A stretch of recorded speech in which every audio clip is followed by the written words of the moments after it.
can we make for you? Let me know in chat so I can write it down and add it to the list. So we're really curious. Yeah. What's up for you? What's hot? I'm sorry, not to use that term, but what is up for you right now that, you're like, we're hearing a lot from our inner circle people about certain things about supply chain and blah, blah, blah, all the rest of those. But what's hot for you guys in the club? What's hot for, what's going on that you're needing to do some things? I asked a question over to our YouTube group, and honestly, they were still upset that their outdoor rooms were still like not done, and it's the middle of summer. So, I'm kind of curious as to what's going on with club and kind of what you may want to know more about, like Megan said. Also, I don't know if you guys have gotten your email recently, but we just posted a link to a new orientation video. So for all of you guys out there that may be super familiar with the club, or you may not, this orientation video is so great because it kind of really locks in a bunch of different places that you can go, how to get there to find some information that you're needing. And then on top of that, we've added these fantastic recipes. So check those out. Yeah. Hey guys, I great ideas. I just wanted to say welcome to all the YouTube people. We just went live about 3 or 4 minutes now. And I wanted to say hi. So guys, you guys on YouTube, we wanted to find out, like, where are you coming, where are you from, and where you are now, and how hot is it? That's been the question. So we have got lots of 100 degrees. We're trying to see who's going to win the award. So anyway, they're like on a little bit of a delay. So let's see what they have to say. Lisa, can you see them on the chat over there? Oh, yes. It's asking. Okay, that's weird. Yes. I see Melissa. I see Ingebretson. From North Carolina. Very good. Miami. Good. Aditya. Oh my gosh, Aditya comes to us from India. That's fun. We've got India, we've got Greece. Let's see. Last weekend we had Saudi Arabia. Now they are over 40 degrees Celsius, guys. Now Bart said it's raining over there. So ooh, that's raining. 3 digits in Boise, Idaho. In Seattle, it's the 70s. I know that's where you are, Megan. Yeah, that's right. Yeah, it's lovely. Sorry, guys. I think the hottest we've seen so far or heard was 100 degrees in France. Crazy. So let us know if you can beat 100 degrees today. Okay, Kansas City, Missouri, 105. Ooh, too much. I know. That. Too hot for me. Well, guys, today we have a lot of fun stuff in store for you. We've been talking about how we could make our Q&As more fun and more interactive with all of you guys. And so we're just going to wing a few things. It's live and things could go haywire, but that's kind of what's fun about it. I mean, that's why we all love social media, is because it's authentic, and this is as authentic as it can get. So anyway, we have a few games that I have devised and Megan has devised for Lisa. Plus we're going to do some Q&As. Okay. And we're going to answer questions and stuff. So really, we're going to do a lot of fun stuff today. So we are going to, should we start? Should we just kind of jump in and see what happens? We're also going to see this, and we've never done this. We're also going to see if we can bring one of our Design Club members who's joining us on Zoom and promote them to panelists so that they can kind of come sort of from the audience and actually be with us live on camera and maybe answer a few questions. So we thought that might be fun too. So yeah, so that's kind of what we have in store for you. So Lisa, are you ready? I don't know. Woo, okay. I did this like 5 minutes ago, just before we went on air. And so I'm going to see if I can stump you. Now, I know that I probably can't, but anyway, I'm going to show you anyway. And guys, the way you can play along also is when I show this stuff. Yes, exactly. Yeah. The way you can guys play along is in chat. Let us know what you think, and we'll be reading that too. Megan, we can like read out some of these answers too while Lisa's giving the rundown. And Lisa, annotate and draw on these pictures on your end. You can. If I'll be sharing my screen on this, and so Anyway, so this is all about movie trivia and sets. How and Lisa fun. loves sets. Yeah, you love sets. I know you love them. And we talk about sets all the time. She wishes she was a movie set designer. You'd have been great. You missed your calling. I wanted to be one at the beginning. I did. I would have been a good set designer. So I know for sure. Anyway, and so we have I have a couple of TV/movie sets that are related. And so because they're related in the way they look to my eye, that's where I think it can stump you. So I will show you a couple of sets and then you tell me what you think and talk about them a little bit. Would you do that? Sure. Absolutely. I just need to get them big enough. We should call this thing. What should we call it? Maybe Stump Lisa? Yeah, Stump Lisa. Oh, okay. Okay, we're gonna call it Stump Lisa. Okay, so let's start with Bob's Donuts is very excited for this topic. Okay, we're gonna start with this one here. Tell me when you guys can see it. Oh my God! Wow. Whoa! Can you imagine living in that? No. I know. It's quite the crazy. space. Yeah. Oh my gosh, let me really zoom in on this for a second. Yeah. So the question is, what are we looking at? What is this? What is this style? And what show does it come from or movie? This is from a movie? It's a TV show or a movie. This has to exist because this is not a set. But it's a set. But it's a set that they're using in the show or movie. Ah, okay. All right. You know it. Okay. You know it. I know you've seen the show. So, the only thing that I can think of it's high Baroque, okay, in terms of style. And Bobby K. Let me see if I can. How do I annotate, guys? Where's my? In my doodles.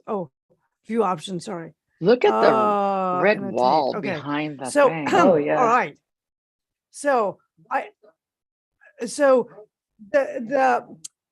So first of all, what you want to do is you want to look at the insane levels of layers of gilt. Okay.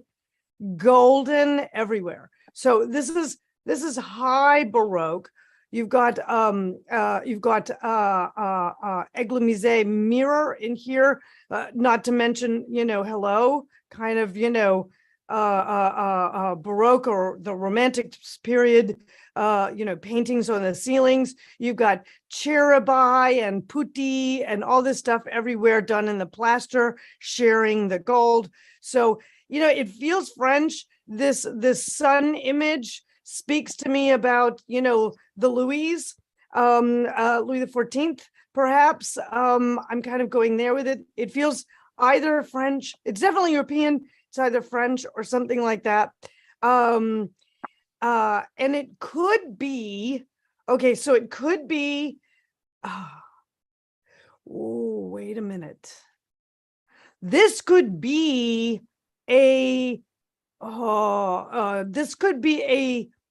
when I say reproduction, there were multiple periods that occurred later than the true Romantics period that reprised periods. And that would make sense, actually, because these doors aren't completely curved up and around, which would be true Baroque. So this is probably some type of some type of reproduction period. So I'm going to now say, and this is a show, right?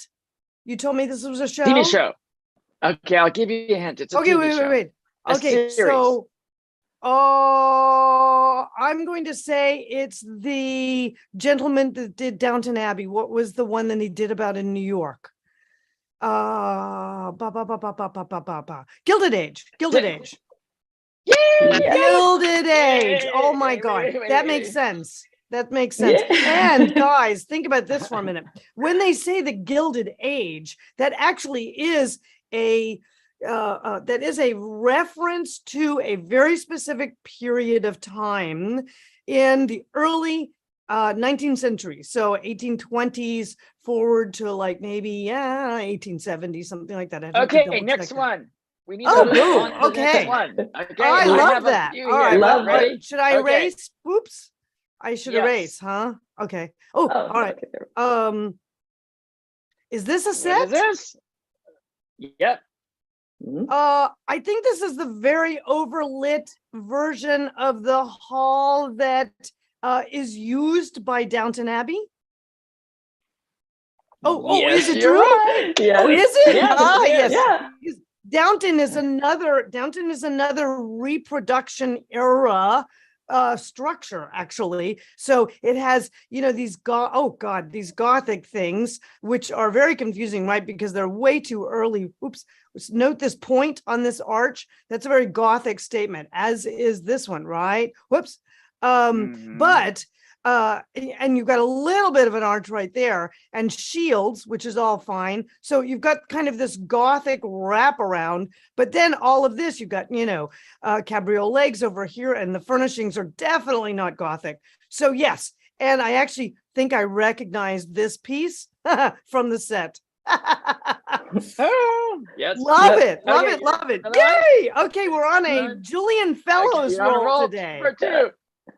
All right, so let's see which one I'm gonna do. I know you're gonna get this, but I'll make it easy. Okay, go. Oh, yes, Bridgerton. Oh my gosh, I actually used this video, this room in the video that we did.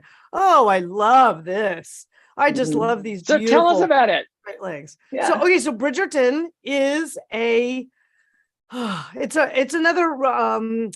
another kind of a neoclassic revivalist take on things. And so you've got a combination of the sort of formalized French, it's a Louis, but it's a Louis the 16th. So you look down, and now it's later, obviously, because, and so you have all of these straight legs happening, because straight legs and kind of this sort of neoclassic detailing, the French. So again, like the other earlier picture, French applied molding. However, it's not Baroque. It's very controlled, right? It's very straight. You saw that fireplace in the other Gilded Age piece. That was very Baroque, right? There was lots of curly cues and lots of gold. This is no gold whatsoever. And very clean lines, lots of white, lots of blue, Wedgwood. The Wedgwood Jasper product had just been invented, and it was kind of one of the favorites of the Prince Regent, and that's how we get the name, of course, Regency or Regency period or Regency core. And it's a reprisal of the neoclassic periods, but emphasizing Louis the 16th. So all these lovely sort of lightly scaled pieces. Lightly scaled, very, very gilt, but very little gilt.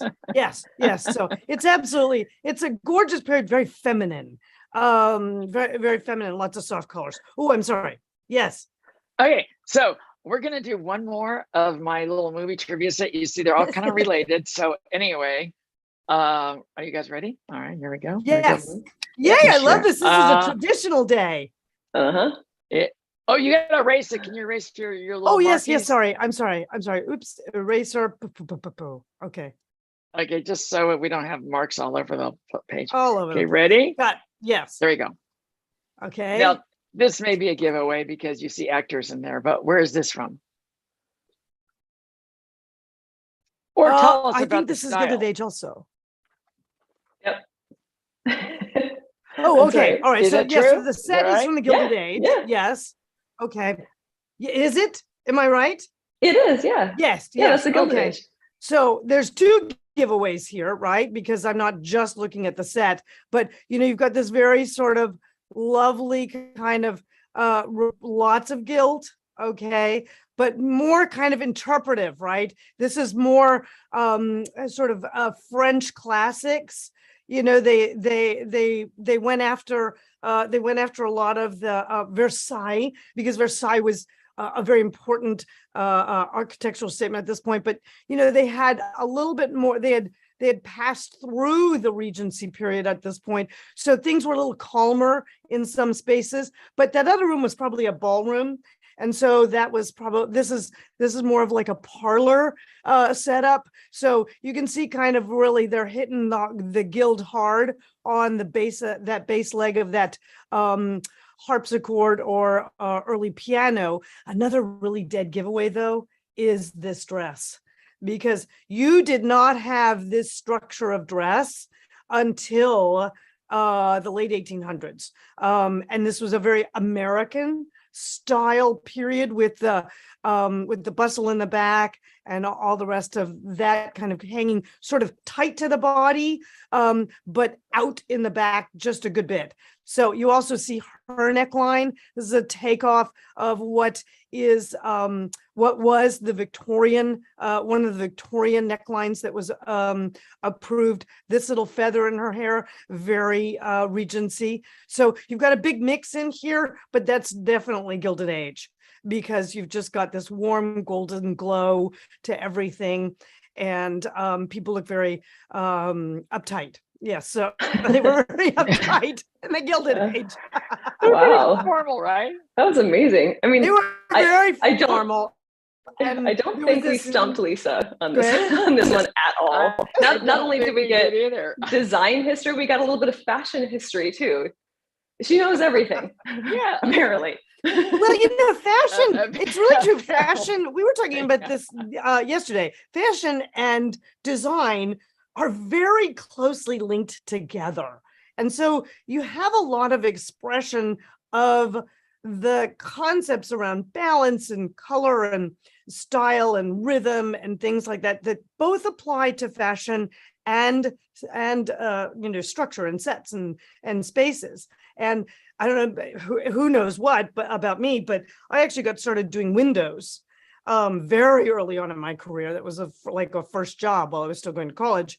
And in the windows, of course, you're featuring the clothing, but you have to create this space around the clothing that speaks to what the clothing is telling people. So there's very much a link up between fashion and design. Annette Baker in chat says, she says, "This is why Lisa is my totem animal. I love fashion as much as design." Oh, totem! Oh, can I be a totem? Oh, that's so fun. So you guys, I have to tell you that Lisa and I have been talking, and she does what she does with interiors, like which she can deconstruct any space, and she does that with fashion. And I said, you have to start a fashion channel where you talk about the clothing, because she does it all the time. She just never talks to you guys about it, but she's amazing in fashion. So anyway, I always thought that would be fun. I think our members would love that too. Honestly, like a lot of people are saying how much they like fashion. Would you guys like that? About starting? Yeah, I have no idea. We've never ever asked anybody about that. So a capsule wardrobe. Oh, baby, I can rock those. Love that. That's a good idea, Molly. Awesome. Okay. Oh, I love that idea. I love that idea. I wonder what the YouTube people think about that. So I don't know. We're waiting to hear. I'm seeing the Zoom people looks like they're pretty happy with that idea. Yeah. Oh, Gail likes the idea. Look, Angela says, oh. No. Oh yeah, they love it. Oh my God. Okay, so of course, it's been sort of back burner. So Lisa, do you want to go grab a couple of questions, and then we can? I think Megan has something for you. Yes. Oh, I had some really great ones come in this week, you guys. Oh my gosh, I was very excited. Some by some new folks, and some by some of our oldies, not oldies. Oh my God, that's the wrong thing to say. Sorry. Our OGs. My OGs. That's right. That's right. Oh, let me. Oh, there we go. Okay, so now we've got this. All right, good. Yes. So let's talk about this for a second. Okay, way back. Oh, so Lenora. I'm going to start with Lenora because she sent something in on the very same day. There's no picture, but I'm just going to answer you, Lenora, so that I hope you know that that this is going to happen, which is Lenora is doing a bunch of things in her house, and one of them is a bathroom. She wants to use a tile baseboard as her base in her bathroom, and I have told her no. I'm telling her no right now. Let's put it that way. The reason I'm saying that, Lenora, is the fact that tile baseboards, we equate them to public spaces because they're required in many states to have what's called a cove, and then a hard surface just like the floor, for I think a level of 6 inches or more up, depending upon the state. And so and it's all because you have to be able to commercially sanitize anyway. So, but the problem is they look like you have to commercially sanitize a room. So it's a no-go for doing the tile base. What you want to find is a solid wood baseboard that can go in there. That's a super simple one. Just consider it like flat stock and paint it the color of the wall, and you're done. All righty. So that's my answer for Lenora. All right, now, Carol, this was a very fun one. Oh, I'm sorry, Dana. Yes. Do you have any pictures that you can show us, or are these all just people? Because you're not sharing. Yes, yeah, I have lots of pictures. Yes.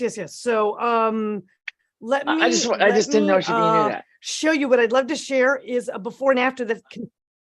Yes, yeah, no, let me share this, and because it's a before and after, and it's an after picture, and she has a question. So she's making progress through her dining room, and let me share this, okay?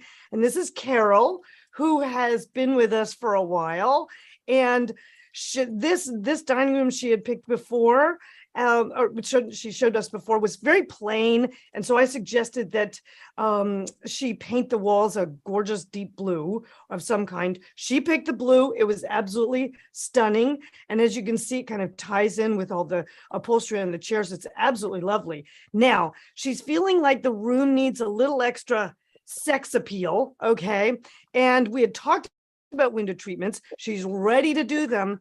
And look at what she's chosen as an idea. Oops, wait, why isn't this going? Oh, yes. Now, can you guys see that?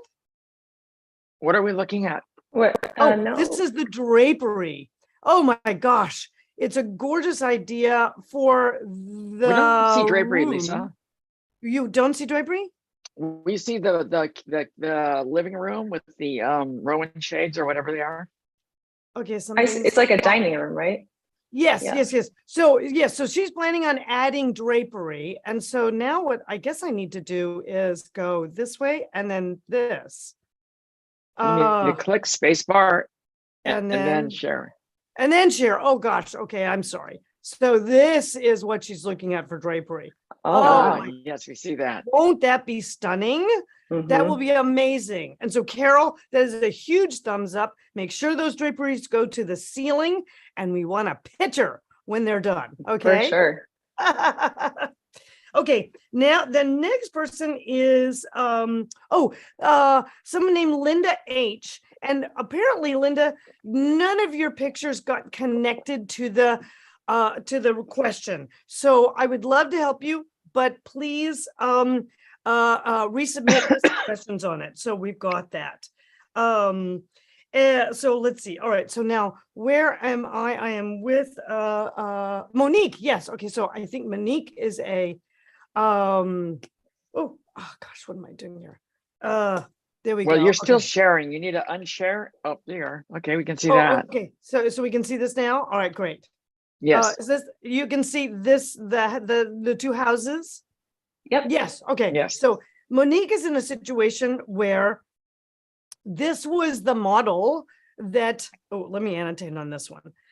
This was the model that she was shown, okay, with this, soaring sort of mid-century modern or very quite contemporary roof line, etc., dark brick, etc., and this lovely kind of like flat band, like mini porte-cochere idea, etc. Okay, this, oh my gosh, guys, how often has this happened to me? I can't tell you.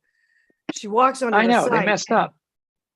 This is what they gave her, right? They completely messed up, right? It looks like a different model. Like I know. Well, I Well, don't even know the story on it, but so these two lines are relatively similar, okay? But she's got an outcropping here, okay, just like she would up here, all right? But they've built like this weird shed thing onto the front, okay? yeah, this is where it's the problem, right there. Oh, What I happened know, there? right?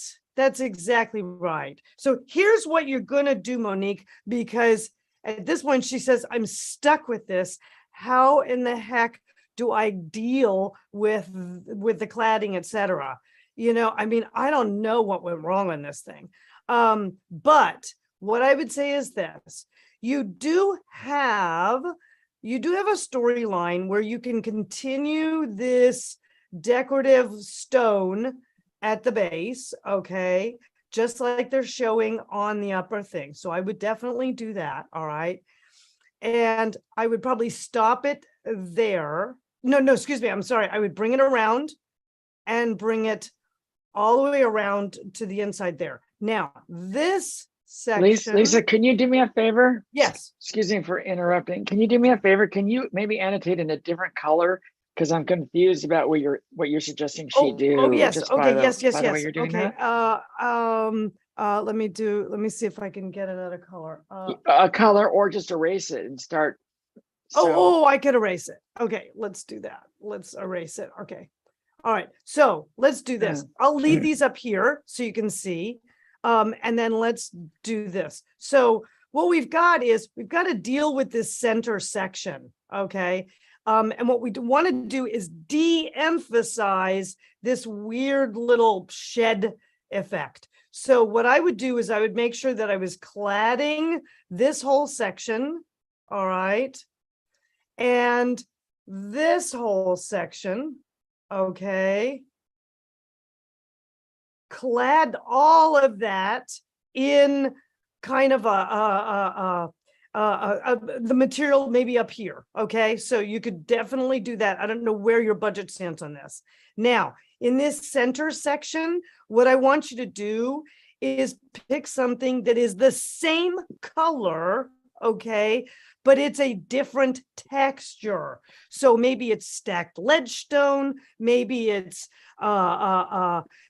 large ceramic tile. Oh my gosh, let me erase all of that. That looks like I was just drinking Irish coffee for breakfast.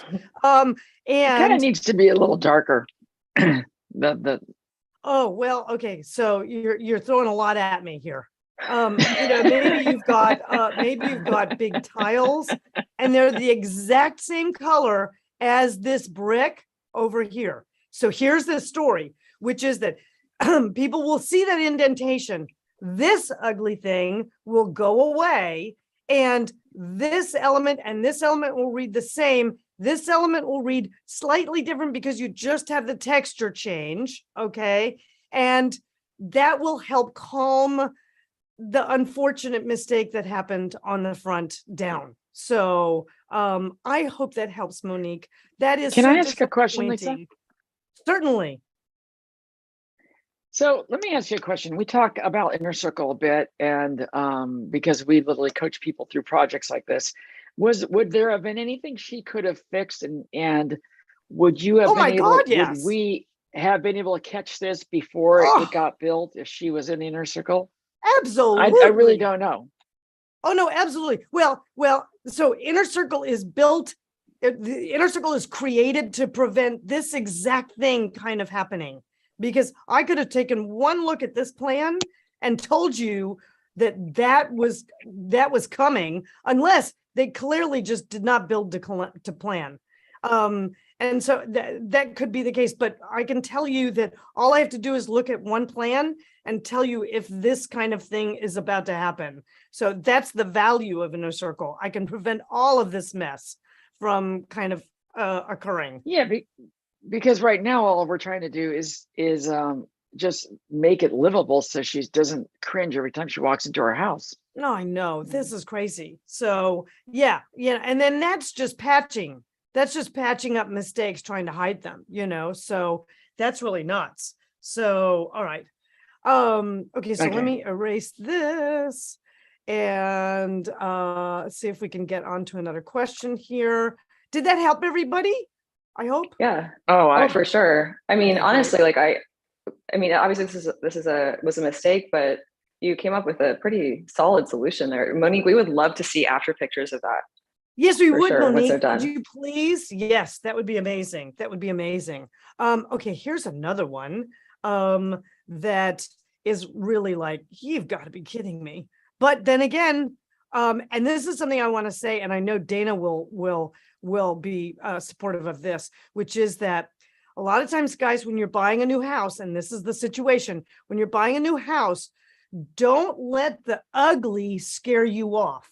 Okay, that's a super important thing to understand, because some other people's idea of fun and funky design is just bad, right? And so, or maybe not your style, but that doesn't mean the house is wrong for you. It just means that you've got to jump in, to a club or, get some solutions to fix something. So this is a situation with Roberta. But why did you bring my name up on this? Oh, because you're so good. Because Dana, what you guys don't know about Dana is Dana has a long and extensive history in real estate, residential real estate, and so she knows all about walking through a house and going up, it's ugly, up, it's okay. Oh no, I can sell this, I can't sell this, that kind of thing. So, so this was a house that Roberta purchased, and the seller put this in the primary bathroom, okay? Trying to make it look fancy, right? So who can tell me in the chat what's one of the biggest mistakes that's here for a primary bathroom? Remember, primary bathroom. What the question is what is the primary mistake? Did you understand what she's asking, Megan? Yeah, I did. Yeah. In a primary bathroom, guys, what's the mistake here? What is not an ideal choice? Everything, okay? No. Everything. Get a couple of everythings. No drawers. Okay. No drawers. Vessel sinks. No storage. All right, that's right. Good. Yes, you guys. That's it. It's vessel sinks. The color's too dark. I'm getting that. Yes. Sinks are not practical. No storage. Shallow sinks. Vessel sinks. Exactly. Yep. Oh my gosh! Right? Imagine if this was your main bathroom. Okay. What? Karen says, I don't think I could wash my face in those. You can't. No, the distance is right. You'd be like splashing all over. No, it'd be just they're designed for men. I don't know. This is not my sink. Yeah, I don't know that it's men. What it is that somebody fell in love with the idea of a vessel sink and went, let's do that. All right. So here's the story. Here's what you want to do to fix that. Okay. Roberta asks, can she leave the tile on the sides? Oops, let me annotate. All right. Let me change this to red again so you guys can see. Okay. So this tile is not unreasonable. I'm sorry. Someone said they would bonk their head on the faucet. They would. No, all of this has to go. Okay. So the entire thing. So no one ever. So you never put a vessel sink in a master or a primary bathroom. Never. Okay. You never do a glass top in a primary bathroom, and you never in a primary bathroom have no storage underneath the basin. Okay, those are three the biggest rookie mistakes ever. So the tile is like an incidental. Keep it if you like it.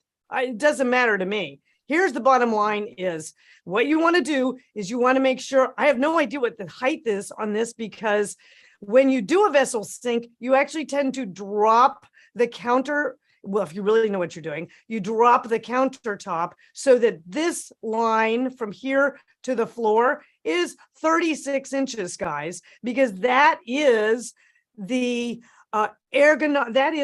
more ergonomic solution at 36 inches. Any higher, and anyone of average height, 5'6", 5'7", 5'8", has to do this with their shoulders, lift them way up by their ears to get their hands into the vessel, okay? So it just doesn't work as a functioning sink. So you want your sink lip edge at 36 and all the rest of the plumbing goes down below. Why do you think that they have so many cabinets underneath vanities? Because most of the time, all of the plumbing bowl line and stuff is hiding underneath there. So yeah, scrape all of that, Roberta. Keep the tile if you want, and it fits your new vanity. Put a full new vanity base in there. And you asked if you could do them in the colors of white. Here's your test, which is that you're going to need to use the rule of 3 on the vanity colors, okay, if you're going to paint them or whatever. And white would be nice in there because this has kind of a lighter sort of a cement color in there, and it looks like there's kind of a nice sort of a darker black floor. So you could definitely pull off a white, which would be clean and make this a much better solution. And I'd probably get rid of I don't know, this black shelf in the niche and kind of make all that white. So, but yes, Roberta, this is absolutely salvageable. Just got to fix it. Yes, Dana. Heidi says on chat, I thought I'd be cool and put a vessel sink in the guest bath. She says, never again. They look neat, but crazy to use. You know, I see vessel sinks in powders. That's where I see them. That's right. That's where you want to see them. In powders, because they're used once a month, maybe. Okay, infrequently. You can't, yeah. And they're not a problem, and it's not a problem in terms of cleaning them and things like that. At that point, guest bathrooms, nah, it's a mess. Okay. Ooh, I have another one here. From oh gosh, a longtime club member. Here we go. And I am going to, whoops, let me stop sharing for a second. Let me get to this. All right. Okay. Oh, this was juicy. And I really wanted to bring this up for everybody because I see so many people asking about this situation that I thought, oh my gosh, we've really got to show this one. Okay. So can I, before we move on, Lisa? Sure. Jonathan, you know, Jonathan's almost like part of our team here. He said, did we get a solution for the last one? And I kind of don't remember. The solution was just not to use vessel sinks. Was that? Because you was the solution was the solution is to blow out that entire set of sinks and that glass shelf that's supporting all of that and replace all of that with a actual cabinet vanity base so that you've got good storage. You need an undermount or some sort of regular sink that's at 36 inches high with a hard countertop that won't, show a lot of that spotting and things like that. Now, I don't personally care if you have a single faucet. I prefer them for main bathrooms because if you have to use both hands to turn your water on in your main bathroom, it's less practical than if you use one hand or the other, because the other hand might have soap in it. You're using that sink every day. So yes, that was the answer. Or whoever it was could keep the tile and they could keep the others. They just need to replace that whole thing with a regular style vanity, and color wise, white would be a good option. That was what they were looking for. So is that clear? Good. Yeah, it's good for me. I just wanted to get clarification. We were having some questions. Yes, no, thank you. Because sometimes I kind of rattle on and it's just too much. So, all right. So this next one, guys, oh my gosh, I don't know how many times I've seen fireplaces that look like this submitted. And they're all over, right? They're just all over. Oh my gosh. And they were Lisa, hit at one point. Is this a year? What year was this? Would you say this these is kind of very fireplaces sort came of out? mid-century.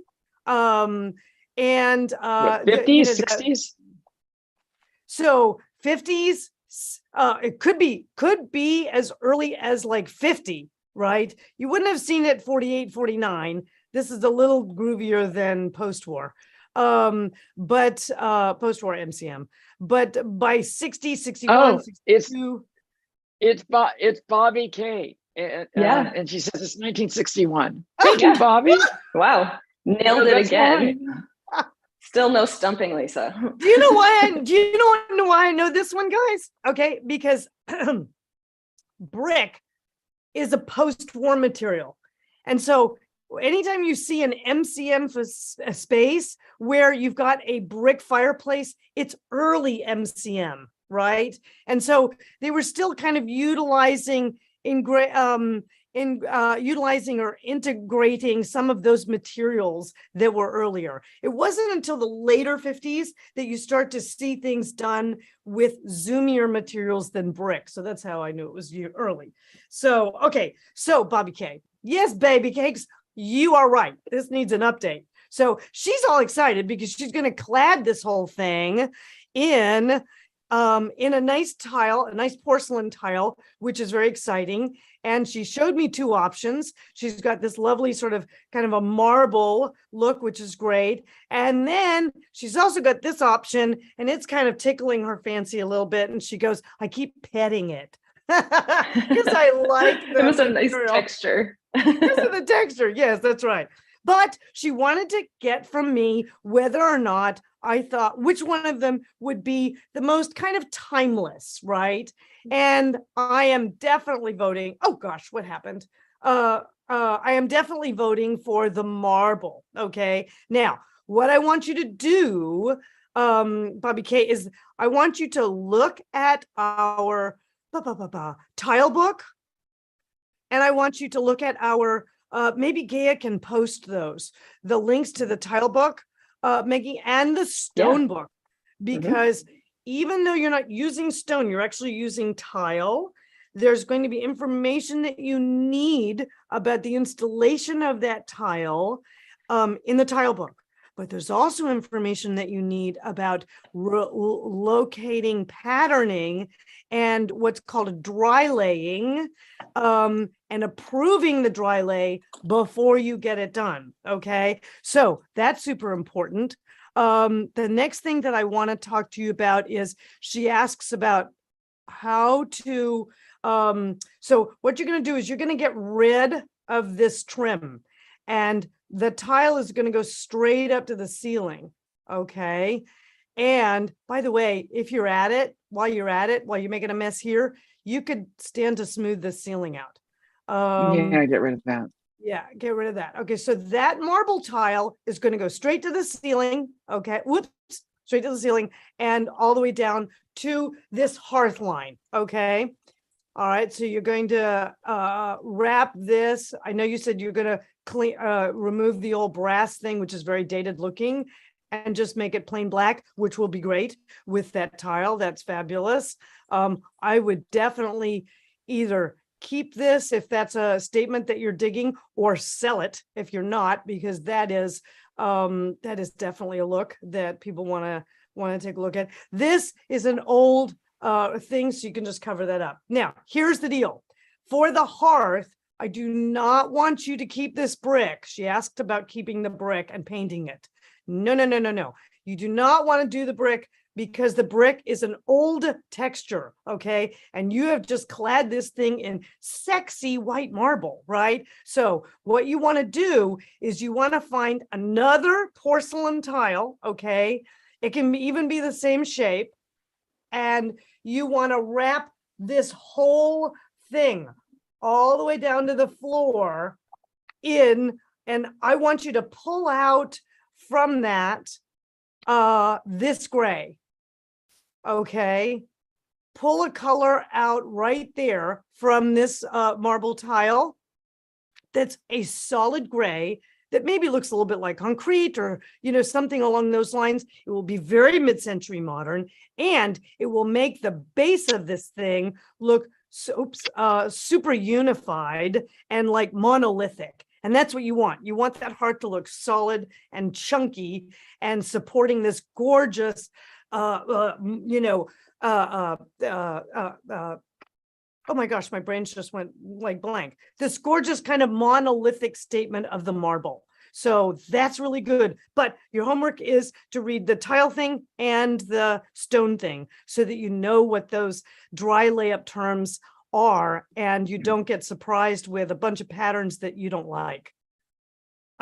So that will, I hope that helps. That's really like a super important one, because that, and your other assignment is to give us an after photo, because that's going to be amazing when that's done, to go from that, the other brick, which I now can't get to this.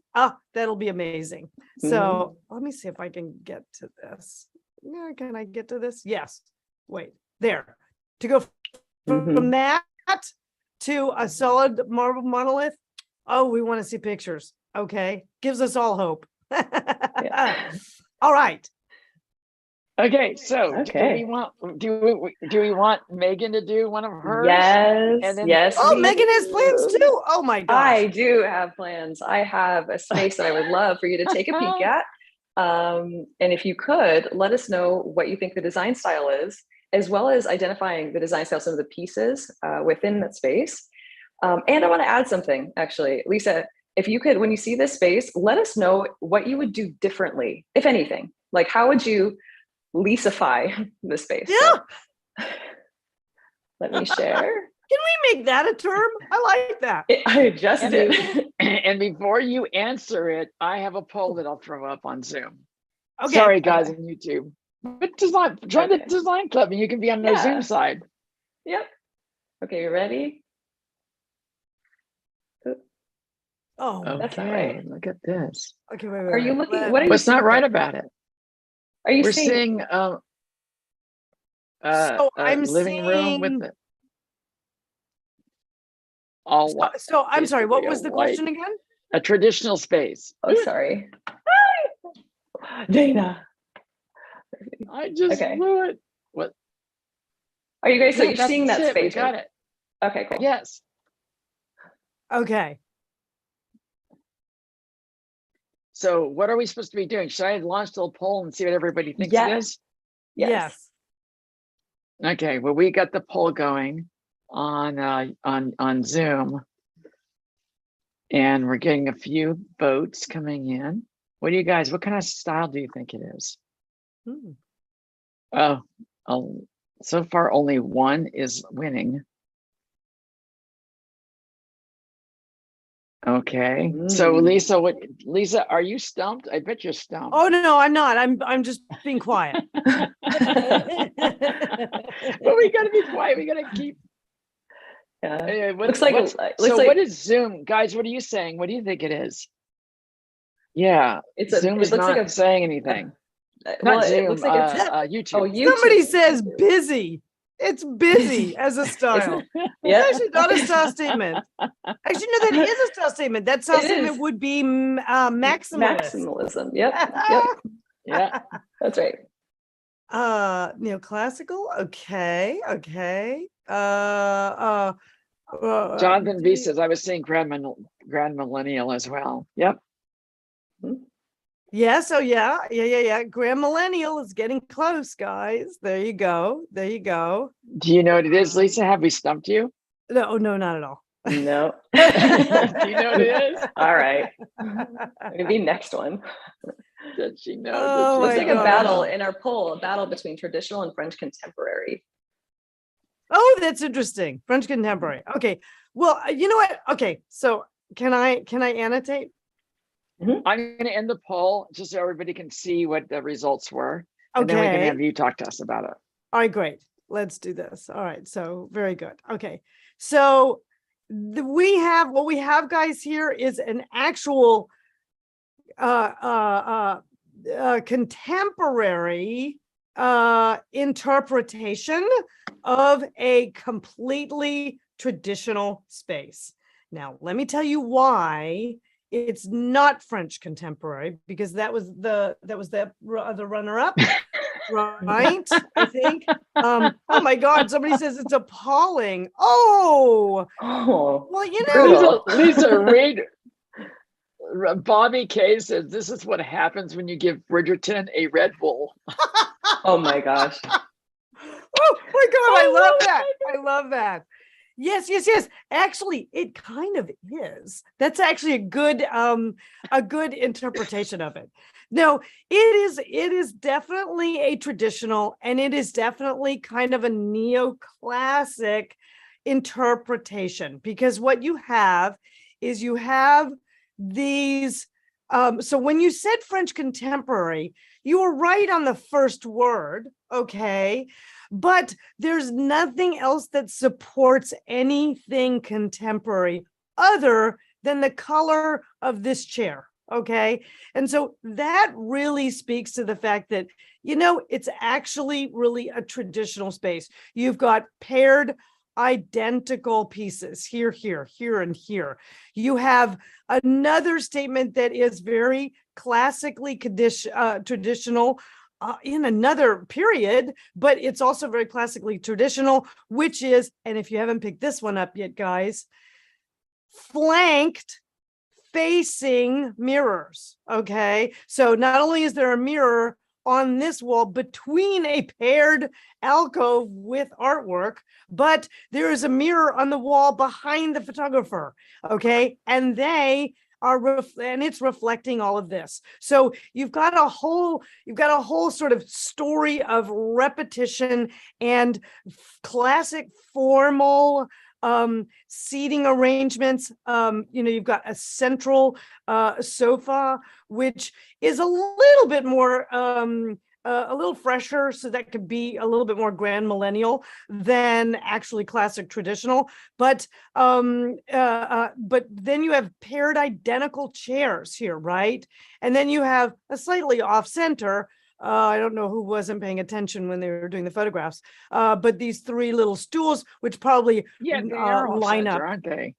I'm sorry. Yeah, they are just a little bit off center. And then you have a coffee table. And so the coffee table is where it starts to go off the rails a little bit, but it starts to feel a little bit more grand millennial that way. But grand millennial, remember, is traditional done happy.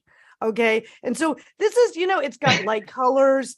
It's happier. You have this very, very, very traditional regency style crystal chandelier, which is a little odd to have these like darker shades added to them, but it's still very formal. Lots of antiglyptia and applied molding here, which speaks to kind of a Haussmann style space, a French space, which which this easily could be, in France. It's most likely somewhere in Europe, because we don't build buildings like this.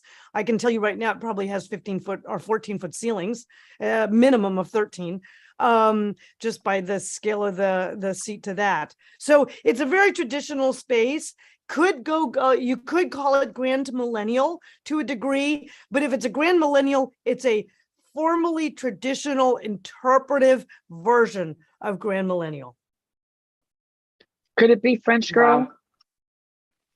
No, actually, French girl would bring in more contemporary pieces.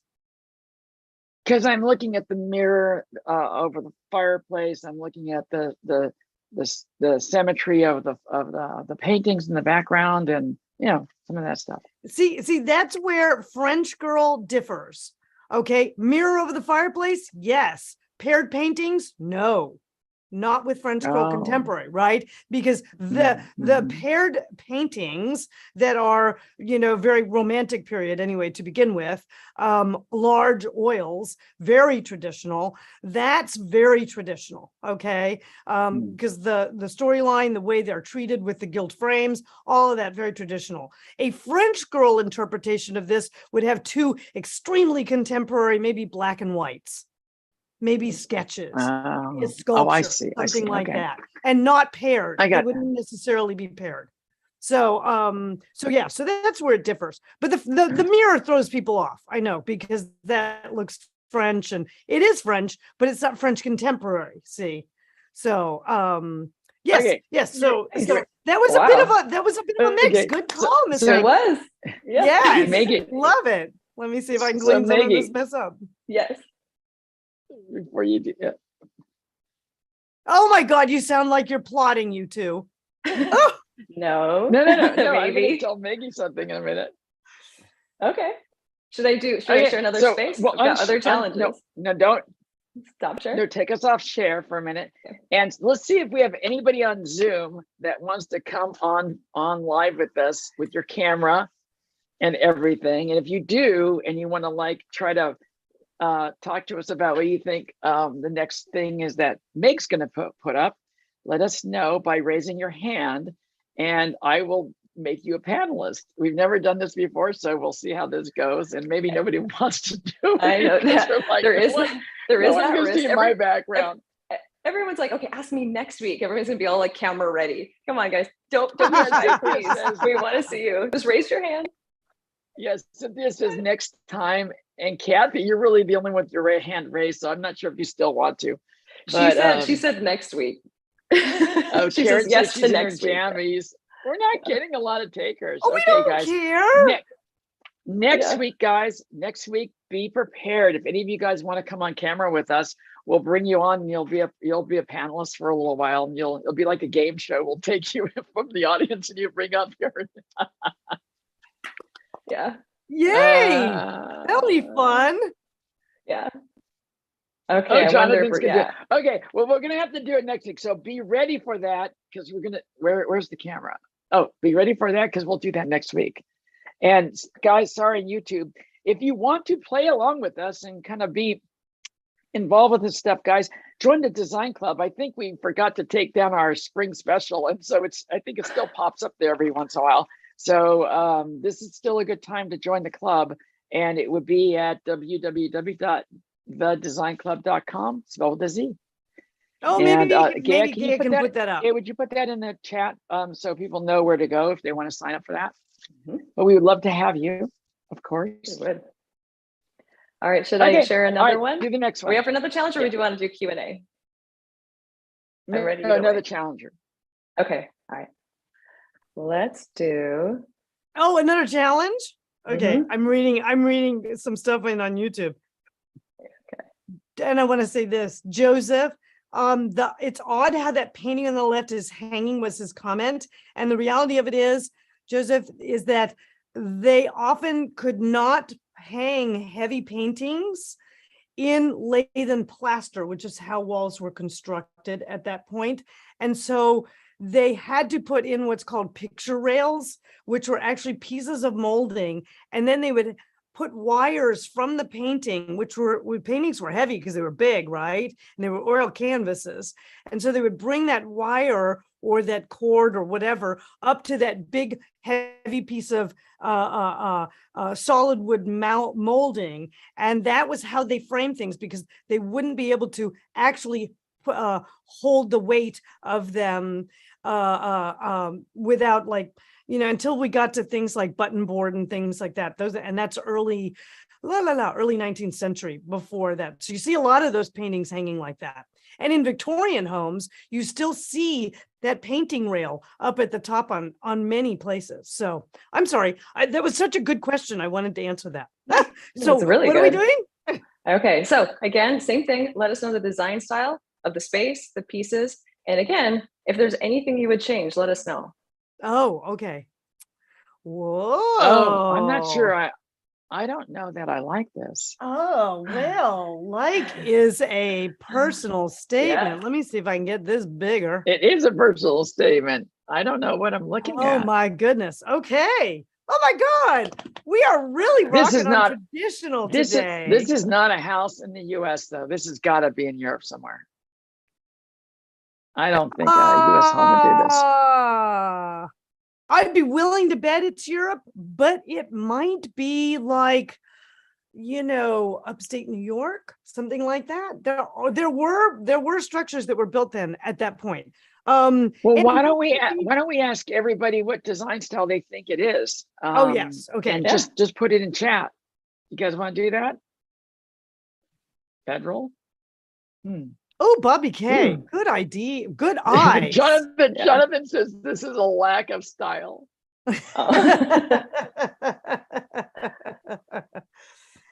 Long Island big. Oh my God. And let's limit it to this room, okay? Because there's something else happening in this photograph that that I'll address, but let's just limit it to the space that you see that's in green. Okay. Yeah. That's okay. Eclectic is what Demetrius says. Cynthia, Traditional. yes. Oh, we got Lydia, Libby. Oh, neoclassic. Okay.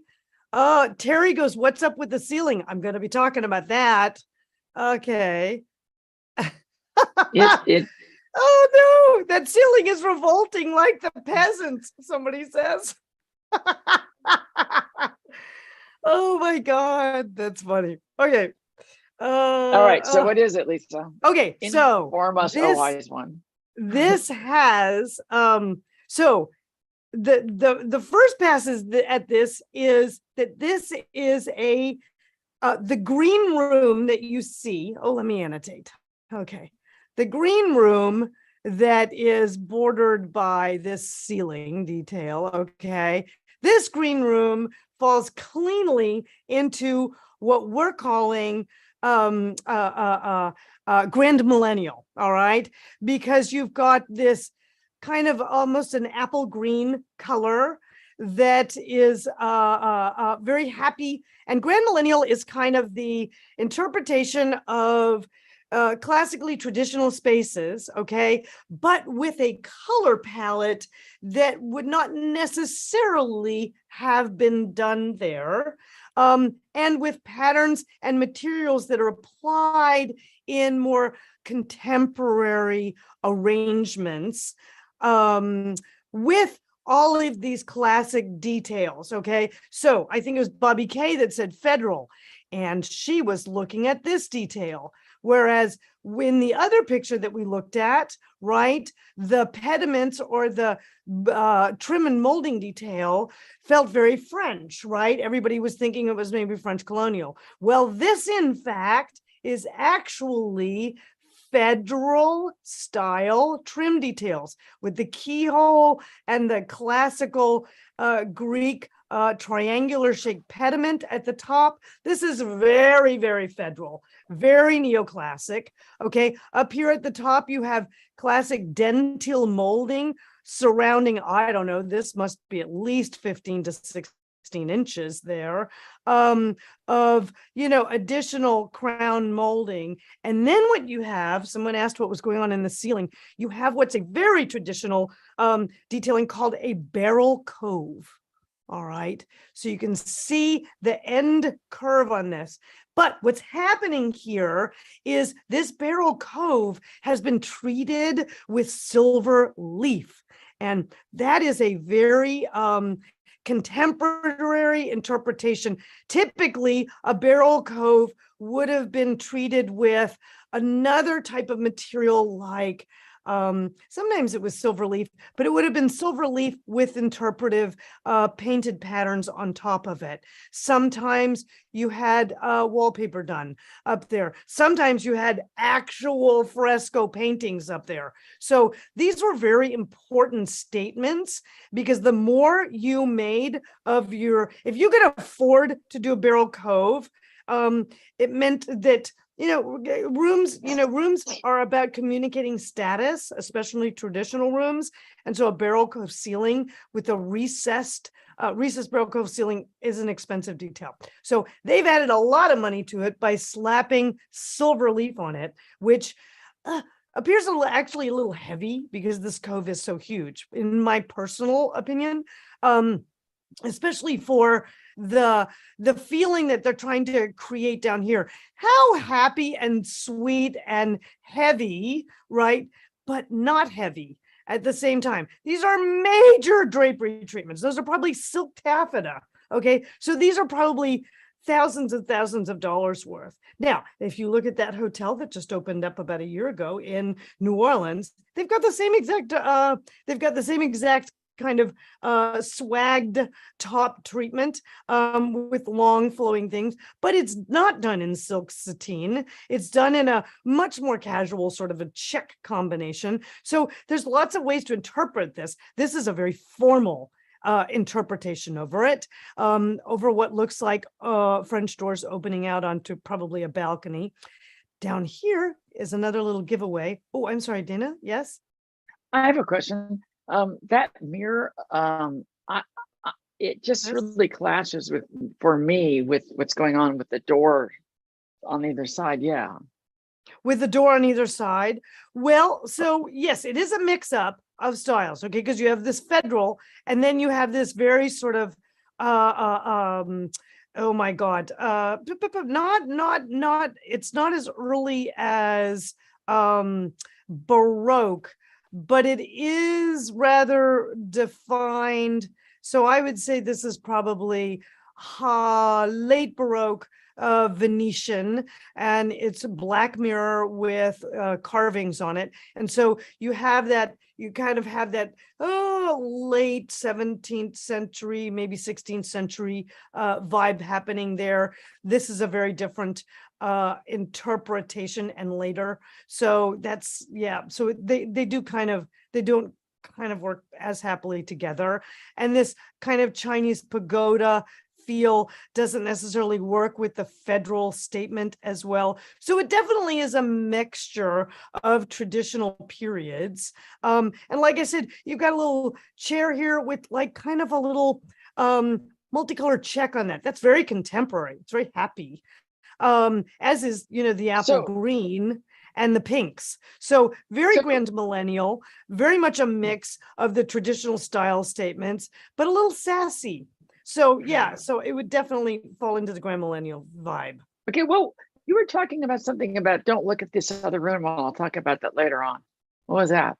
Oh, okay. So, excuse me. These are doorways, and through this doorway starts a whole nother statement. And so this room has a very strongly clear grand millennial or classically interpreted like garden parlor vibe to it, but it would definitely be a reproduction period, so it could be later. But then you move through to that other space that has kind of more somber palette to it, and that starts to be another interpretation. So I didn't want people getting confused. Okay, so I think, are we going to do another? Let's do another question. Okay. And good. And then we can end with Megan's last one. I think she has one more up her sleeve. I've got one more attempt. One more. Oh my God. I am not confident that I'm going to stump you on it at all. Oh my gosh. Okay. Not at all. Oh, okay. Let's see. I have a note. Let me see. Where? Okay. Okay. Okay. So, Patricia. Oh, okay. Good. Yes. Let's do this. Let's move this over. And where is my share screen? Oh, remember, it's space bar. I know, but you know how to do it. Yeah, no, but what happens is my box keeps changing every time I share screen and stuff. So, and it's changed again. Okay, so now we have a question from Patricia, and I really wanted to choose this one because I get a lot of queries about this both in YouTube and in the club, which is Patricia's in a situation where she says she's stuck in the 90s. And I'm going, yes, absolutely you are. And it's partly because she's inherited a lot of things. And now she needs to kind of figure out how she can start to update this room a little bit. And I want to walk you through this room so that you understand a little bit about how this has problems other than just the furnishings. Now, there's a couple of pieces in here that she likes, that she's working with. Here's a little bit more of a reference of an understanding of the rest of her contiguous space there. So it is what, people? What kind of room is this? It's yes, dining room. Jonathan, you're right. No, it's a great room because you have an open kitchen that opens onto a sitting area. Okay, so it has a great room condition to it. And so what she has told me, and this is always something that you have to understand, is what are your parameters? Okay, so she has a couple of parameters, which is there's a couple of pieces that she has purchased, all right, which is this Maguire or this rattan chair and the sofa. Okay, so she's wanting to keep those two pieces, but a lot of this other stuff, like in particular, this this little side board table here with the strongly cabriole queen and leg. And this little chair and things. Yeah, she wants to all nix-a-rooney. But let's talk a little bit about where she needs to start on this room. Okay, let's go back to the fact that, let's go to this picture for a second. First of all, let's talk about the fact that your number one thing that you need to understand is your layout needs to be revised. Okay, so you need to start with, you have your space, so you can lay things out with blue tape and things like that if you want to do that, but you need to, it's kind of very bad feng shui to line up your major seating arrangement, okay, against a 45 fireplace. Oh, goodness, I'm sorry. What just happened? Let me go back to this. Oops. There we go. Okay. Again, you know what? I popped outside of it for a second. This 45 and this 45, that is not the story of the room. The story of the room is actually this line here and this line here. Okay, so don't worry for one second that it's going to look boring or feel boring, because it's how you interpret that layout that's going to make sense, or make it less boring. And so the deal is that this just doesn't make sense. There's no way you can make anything that you put in here that would be new kind of workflow, or feel like a space that you feel comfortable in. Okay, so that's number one. So Maggie or Gaia, can we place up something that will give Patricia a link to what recipe could she use in the club? Ooh, let's talk about our recipes for a second. And then I would say, we have recipes actually for how to lay out a living room. So definitely check that out under the video section in the Design Club. And it will highlight all of the content that the Design Club has as it relates to laying out your room. And I will put a link to chat in that for you, Patricia. Yes. Okay. So there's pieces that are needing to go. I am marking them. Okay. So this table. Okay. This chair, kind of tired. You may want to keep the rattan pieces and reupholster them. That's fine. But this piece in the back that has another really strong cabriole leg, very dated, unless you're going to go there with your space, I think that you wanted to kind of get rid of all of that. This valance, oh gosh, that speaks to at least 30 years ago. So that's all kind of unexceptional and not stuff that you want to be forced to work with if you're looking to update these things. Another thing that will be truly missing in this space, if she doesn't include this in the new interpretation, is what, guys? Let's see in the chat if anybody can figure that one out. And I'll go to this picture so you can understand it. Rug! Yes, rug! Because no matter how you lay this room out, if you don't put a carpet underneath this seating arrangement, it's still going to feel uncomfortable. So you're going to need a carpet, okay? Not quite sure if this is the storyline for your television, but this needs to be improved. Let's just say this, because this might be, don't know if you're keeping the television in the room or not. But this is about the right height. Notice how low it is next to the fireplace, because for you to put it above the fireplace is what? Ergonomically incorrect. So, but it's kind of sitting on this funky little, I don't know, side table. So I don't know if I don't know what this is, but I'm assuming it's maybe a television. Dana, could you help me out with that one? No, I don't. I think it's just a little table, but I was thinking that it looks cluttered. And I think that is a part of the problem too. That it's a what? Cluttered. It just looks cluttered to me.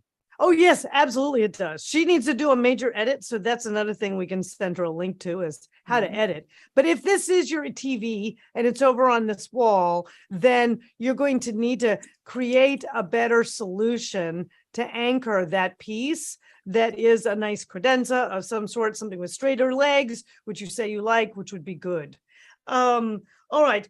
Lisa, what about then this? Lisa, can I ask you a question? What about this pillow right here that I'm circling? I love that. Well, that pillow may be a part of the room. I doubt if that pillow is going. That feels like a very important pillow. Because I can tell from here that pillow has a house in this room. But one of the other things that I think that Patricia should know about is our link to our Pinterest system, Megan, because one of the things that I think this room needs is it needs a plan. And so I can give you tools on how to make that happen. But first, you have to cement your vision for the space, because I don't really know what your style statement is. So you may want to take a couple of style statement quizzes. It's feeling like it might end up being transitional, looking at the pieces that you said you want to keep.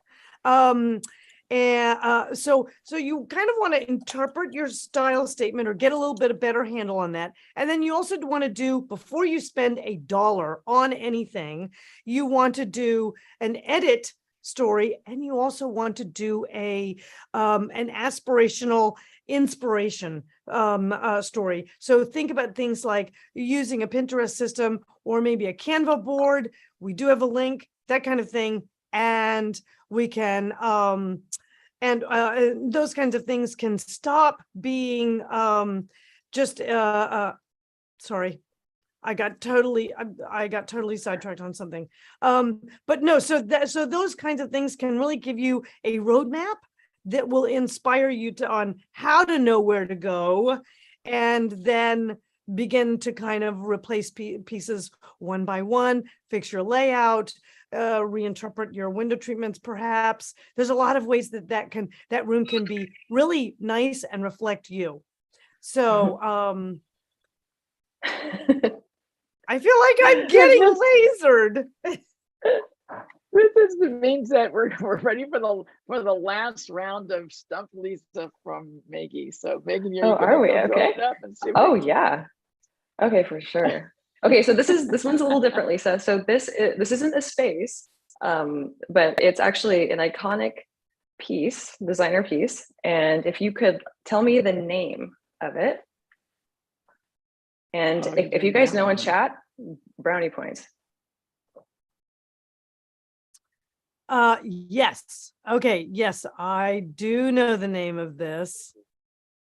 Oh, wait. No, I know the vendor. Sorry. I know the vendor. Yeah. But Stump Lisa. So this is made by Mui, and I want to just say it's called Random Ball or something like that. No, is it? It is called the Random Light. Yeah. Oh, you get a lightning round then. You get a lightning round. You get a lightning round. How did you guess and get it right? Oh my gosh, that was unbelievable. Yes, it is. It's called the Random Light. The Random Light. Yes, I love this piece because I've used it in a number of projects, and it's very simple, not a particularly expensive piece, but so refined and looks like a glowing globe of moonlight. Oh my gosh, it's a beautiful piece. Well, I know. Do you know how they make it? Actually, I don't. How do they make it? I know it's string, right? It is. It's actually, and why they call it the Random Light is because they dip string in epoxy resin, and then they wrap it randomly around a beach ball, and then they pop it when it's done, and then that's it. And so each piece is actually different. But how wonderful is that? But I'll tell you what I love most about this piece is I'm not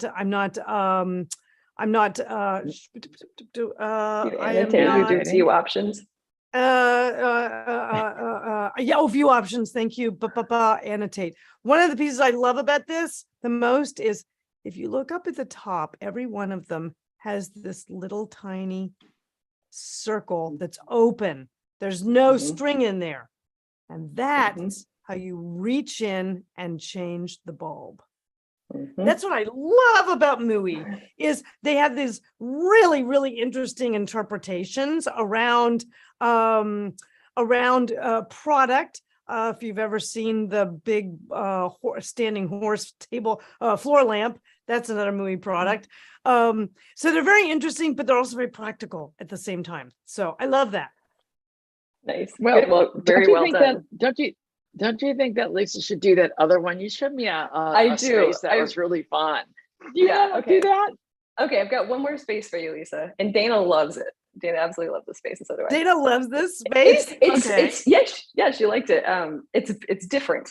So this one actually might be quite a challenge. Question is, will Jonathan love this space? Oh Perhaps. My God. Oh, Dana, you love this space. I loved it for you, for us to talk about it. Gotcha. Yes. Okay. Let's take a look. This is not my style. No. Oh, I definitely want people to put in the chat what they think this is. Oh, I can do the poll really quick and see what yes. Yeah. Oh, Jonathan loves the colors, or not loves, but he finds the color scheme interesting. Jonathan happens to love green. I can't redo it. No. Okay. I can. There you go. All right, I need to move this over. Yeah. Yep. Oh my goodness. Okay. Oh, it's like a horse race. This one. Answers all over the place. Oh my gosh, what do people say? I wish YouTube could see this. I wish there was a way they could see this. Yeah. Okay. So what do we have here? Ooh, looks like Hollywood Regency is in the lead, not by much. Yeah, by a lot. Eclectic. Right. Oh yes. No. Hollywood Regency is in the lead by a lot. 36%. Yes. And what's everybody saying on YouTube? Yeah. I hear Miami Retro. Let's see. Oh, we have someone from New Zealand here today. How fun is that? Welcome. Classical traditional glam. Someone said Elton John's house. Is that like his house? It's not his house, but it looks like his house, maybe.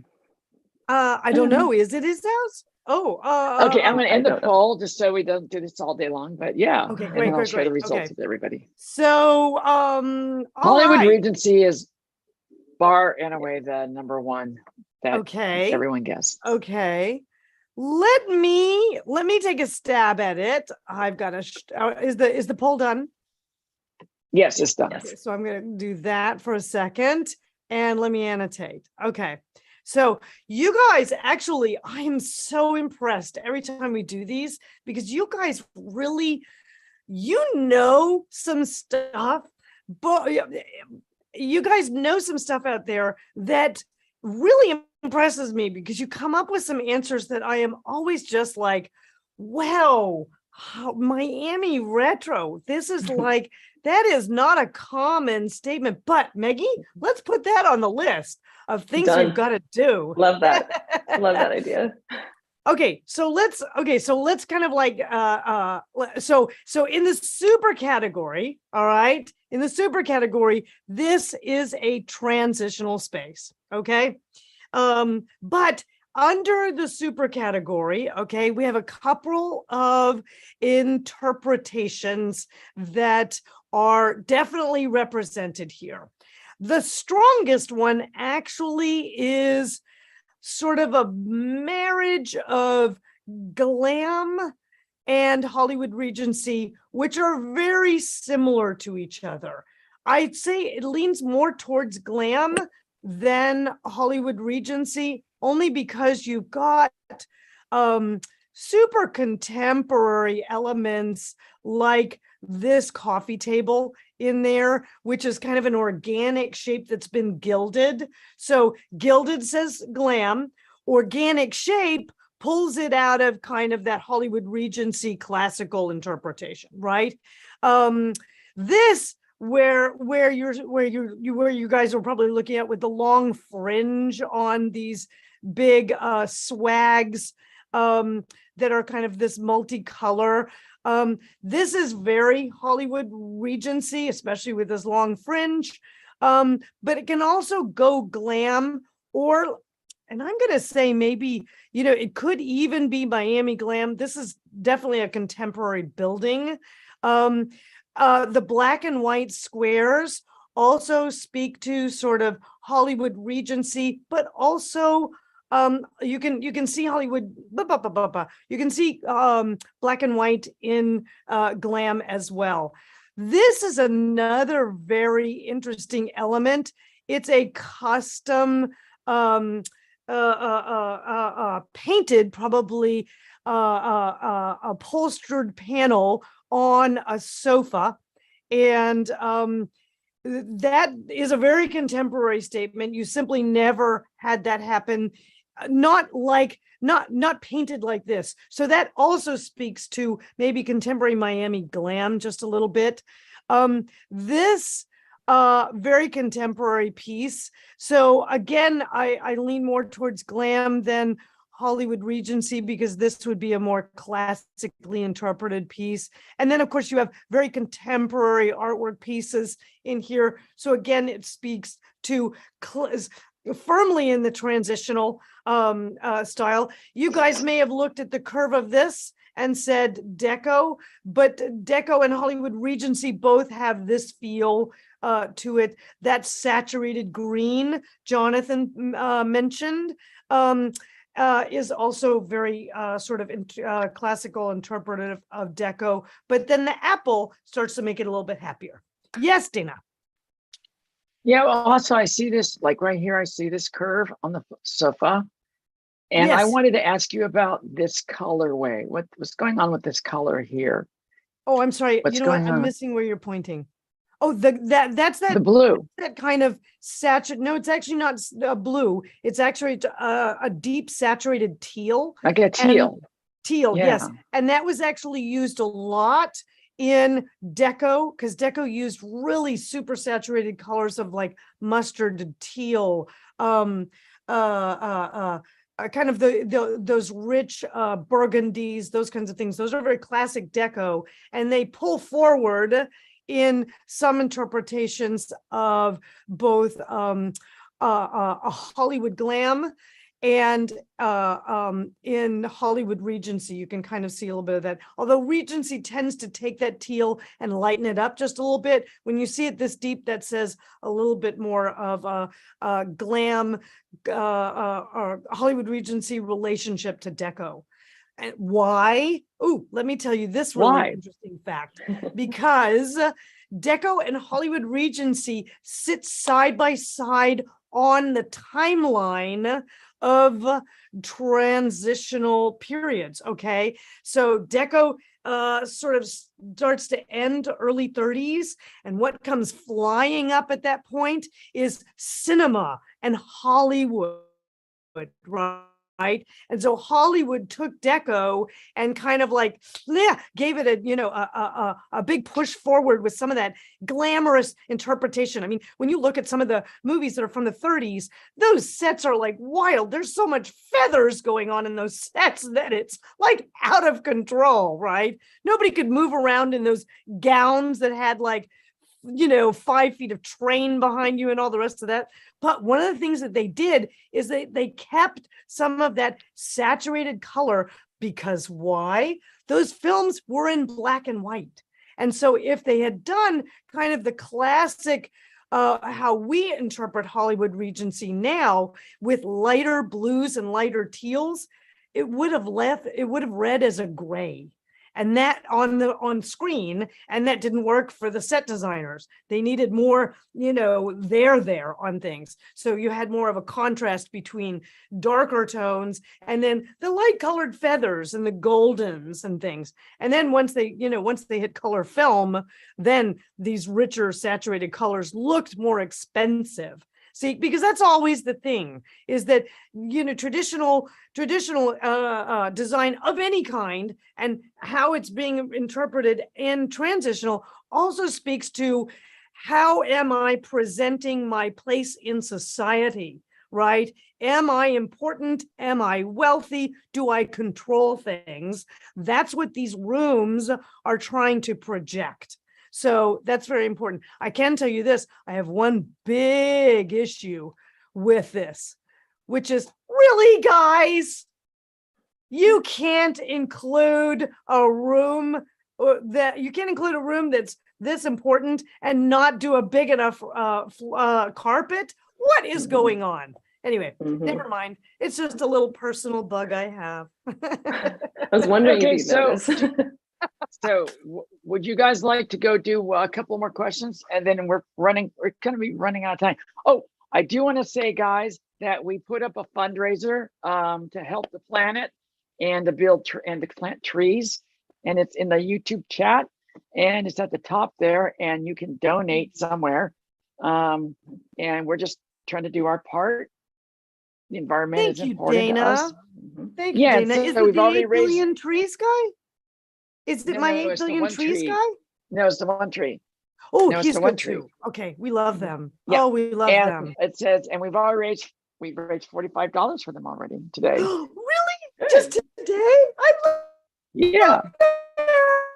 God. Oh, that's so important. That's so great. Especially now, everything's on fire. Guys, you know, so we just try to make it at least over 50. That would be good, or 100. Yes, let's make it over 50 for today. Can you guys do that?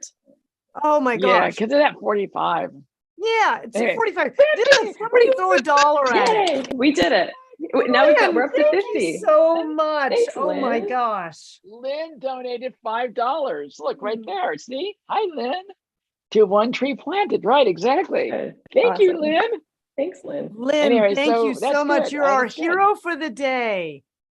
Yay, Lynn is the hero for the day. And if it even goes higher than that, there'll be a hero too. Actually, everybody that contributed today is a hero. Honestly, everybody. Thank you, Lynn. That was sweet. Anonymous donated $20. We're at 70. Yeah, I love it. That's great. You know, to be honest, guys, you know, I have in Lisa's closet in the club, which all of you guys on YouTube can access the store. And in fact, we're working on a way to kind of make that easy. But, you know, we built the store kind of as something that makes it easier for you guys to understand. You don't have to buy things from us, but it helps you understand some pieces and maybe where you want to go. Oh, sorry, Dana. I'm sorry. Would you like to talk about this? No, I don't. I want to talk about our store. I want to talk about we're raising money for just a minute, if you don't mind.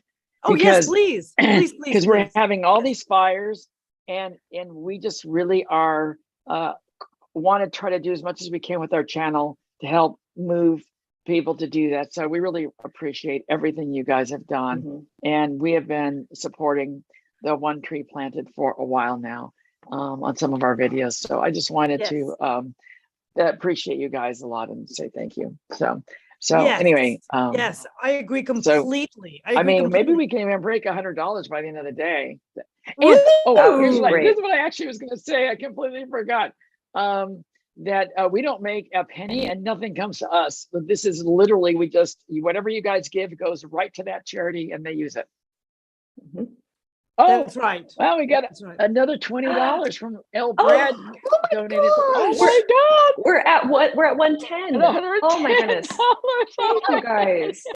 Oh my God! Thank you guys. Awesome. Thank you so much. Wow. Oh God! You know, it's so important right now. And what I wanted to say is that if there's anybody on club chat that isn't on YouTube. If you go to my store, if you go to the Lisa's Closet in my store, I have the 1 billion trees bracelets, because people are always asking me about these bracelets. And if you want to kind of contribute, that's a $20 that goes straight to them too. So it's all about trees for us. It's all about helping out the planet. So yes. Well, you guys, but you don't know about Lisa is what? There's just more coming in. Sorry. Yeah. What you guys don't know about Lisa is she's all about trees and she's all about building sustainable environments and helping the trees grow and stuff. So that's important to her. So we support that big time here. So anyway, I'm sorry, India, you can't donate. I don't know why it's run through YouTube, so it's nothing we have no access to it. Oh, thank you, Randy. Oh my God, we're at 1:30. Can you believe this? Is Oh like my we're gosh. during Oh my this gosh. telethon. And Molly says, count me in for 25. Oh my God, you We're guys. now at 150. Can you believe that? Oh, I want to be that's so doing it awesome, you guys. myself. Thank you Yes. so much, guys. Thank you. Anyway, This means that's so everything to heartwarming, isn't me. it? Mm-hmm. Oh my gosh. Oh yeah, the bracelets are 8 billion trees. We don't want to like be all about that, but you know, it's so fun when we can do that, and so we're gonna try to do that as much as we can. And you know, especially since everything's on fire right now, it's very That's it. especially in front of center line. We have the best Yes. people here, don't we? I We know. do. I To me- love you guys. To me, I'm family. $150 is like to me like yeah, you are angels. It's sweet of everybody. Okay, so let's Yes. do a couple more, Lisa, and we'll see Okay, what great. else comes in before we leave, and then we'll Okay, well, I've got Good one more. I've got one more, and I really wanted to jump on this one because this was really a fun one, and she just moved in, and so I wanted to kind of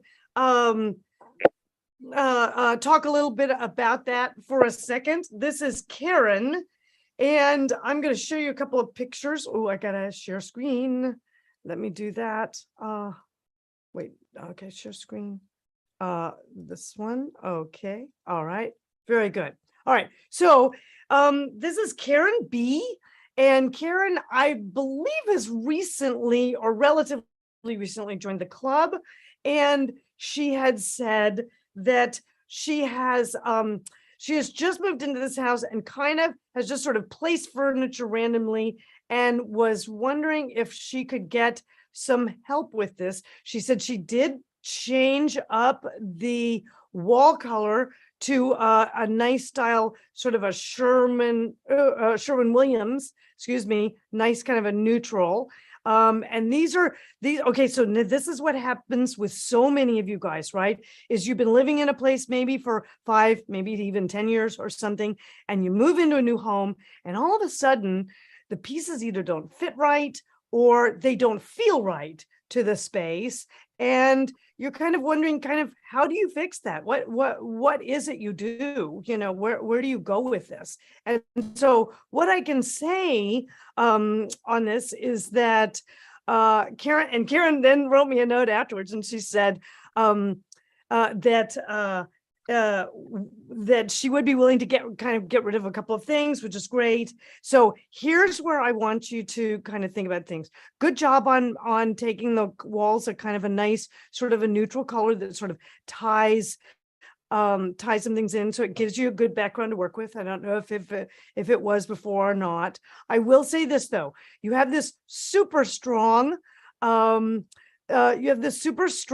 line, okay, along here, which is a bit of a distraction. And so what I might consider doing, suggesting you do, is kind of getting this ceiling color to be less white. Now, you can take it the wall color, which would be easy, or you could take it like 50% of this wall color, whatever it is, just so that it doesn't have this big line that's so strong in there, that starts to create a style statement that your furnishings, etc., don't necessarily replicate. So let's go back to this picture for a moment, which is you've got some definitively sort of mid-century chairs here, which may or may not be new, and you like them or not, right? And how do we know? It's blade leg, right? And this very sort of contemporary sort of style back to it, right? And then you have these sort of, I don't know, maybe, very sort of plain recliners that maybe look like they belong either in another room or in some sort of other space.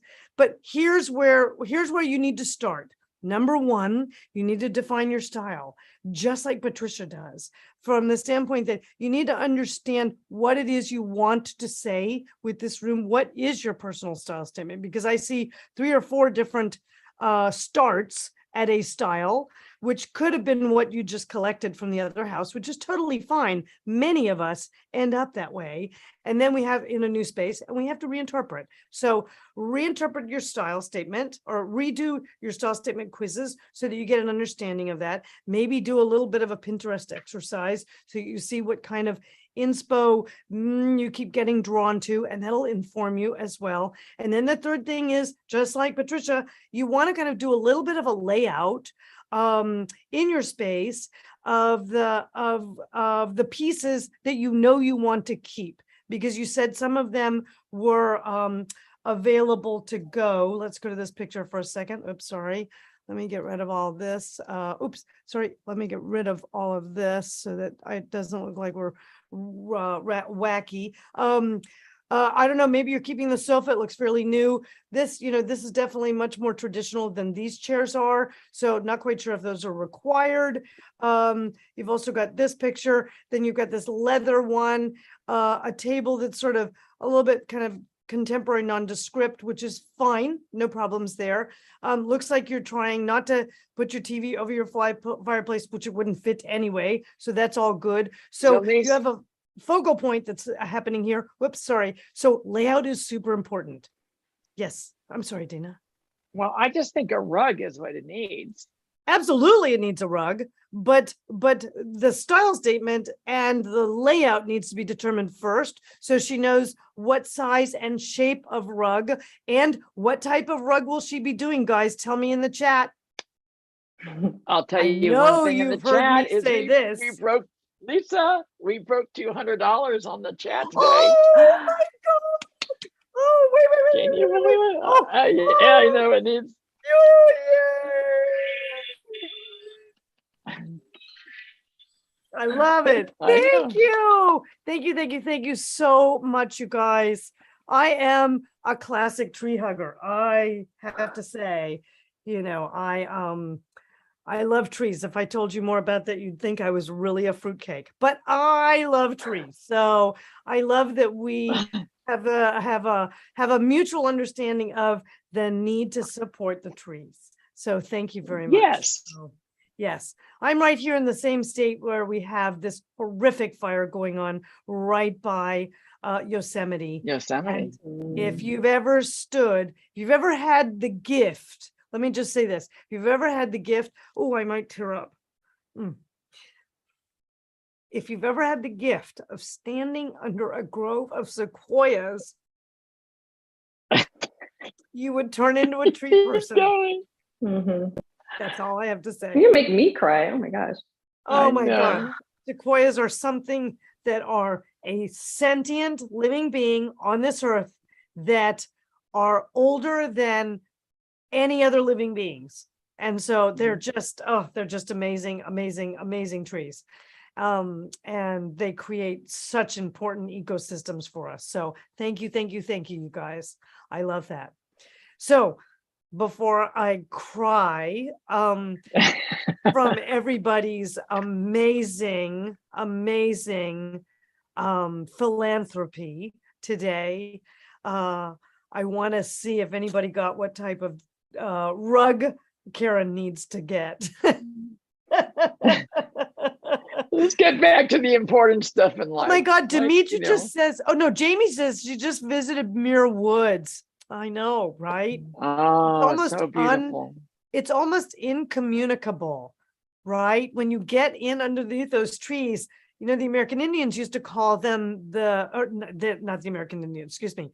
The term for them amongst the Indians was similar to what we call a cathedral, right? The idea of kind of a building that has an energy that is larger than just ourselves, right? And that's how you feel when you're in amongst those trees, it's really special. So, yes.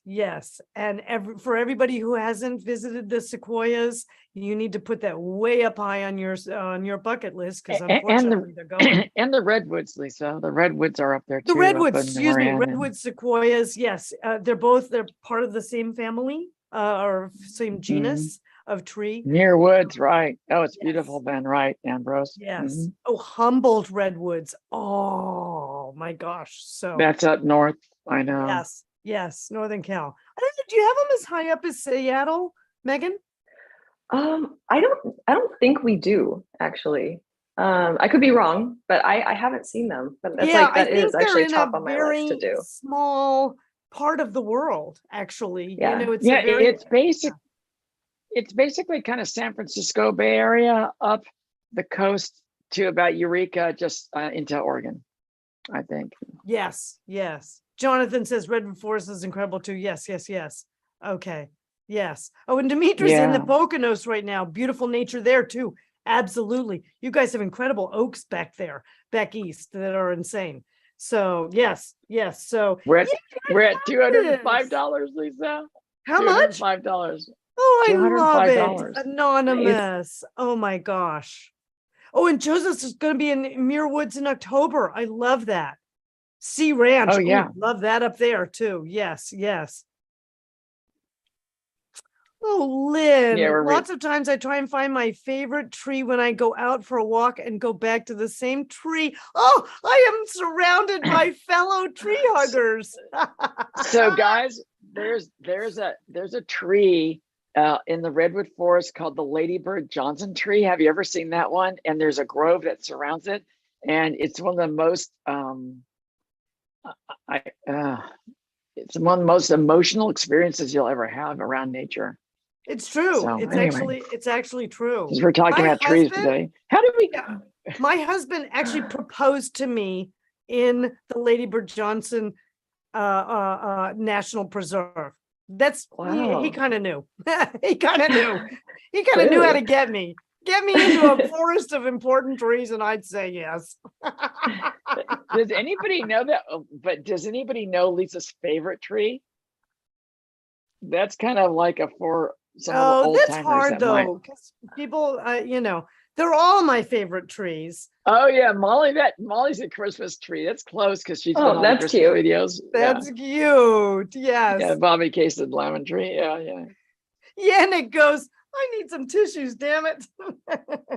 Swiss coffee tree. wait. Valerie, The Swiss coffee tree. That's it. Oh, I love it. So, Dana, my you going God. to tell them?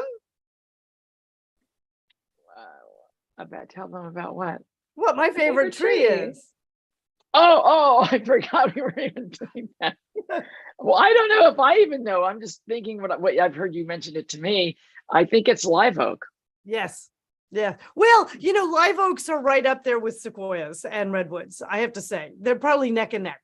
Live oaks are unfortunately on the endangered list at this point because they're a very specific kind of oak, but they're exquisite. But you know, I grew up in London. I grew up, you know, in Europe, and so there's some magnificent trees in Europe as well. Some of the old trees that you find in England, in France. Oh my God, there's some amazing, you know, forests there. Switzerland, you know, Bavaria, Strasbourg, all of those places. Oh my gosh. My God. Wait, Lisa, Carol just donated $50. Carol! We're at $275. And someone anonymous did another 20. Oh my goodness. How sweet of you, Carol. $50. Carol, thank you so much. That is unbelievable. I am honestly speechless, you guys. I am literally, and that rarely happens. Wow. We were really lowballing ourselves. We said, can we make $50? Oh my God. Wow. Charleston, South Carolina has beautiful trees. Yes. Think of all these beautiful places we have on this planet that are tree planets. I can tell you this. One of my favorite. I'm sorry, Dana. I was just sorry. We've lost our communication, so I have to interrupt you. Sorry. One of my favorite trees is the Japanese maple and redwoods. I love the old growth redwoods. Yes, yes. And Kind I of can different tell trees, you this. Yes. Oh, we keep getting another anonymous. We're at 280. Is this like a horse race? Oh my gosh, what's happening? Oh my gosh. It's crazy. They are, Terry. They are a must see. Guys, the sequoias are, you must see them. before you must put them on a bucket list of something important. I'm going to tell you something else that you need to see. I had the privilege, I am going to say privilege of, am I still yeah, you're still sharing? I had the privilege of being able to spend a couple of months in Brazil. And during that time, I spent some time on the actual Amazon. And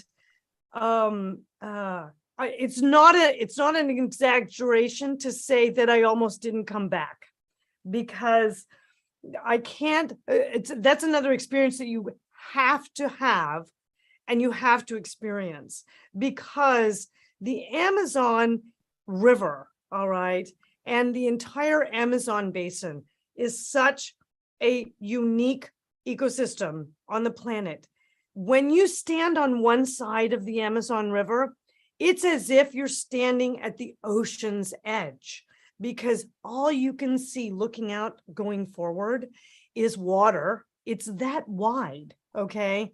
And then on top of that, if you turn around, you are this little speck of a human. You feel like a beetle, because the trees in the Amazon forest are so ginormous that the only thing that is at your level are like ferns that are 6 feet high. Okay. So the whole concept around scale and perspective completely gets blasted away when you're in the Amazon and you realize that we are these little tiny specks.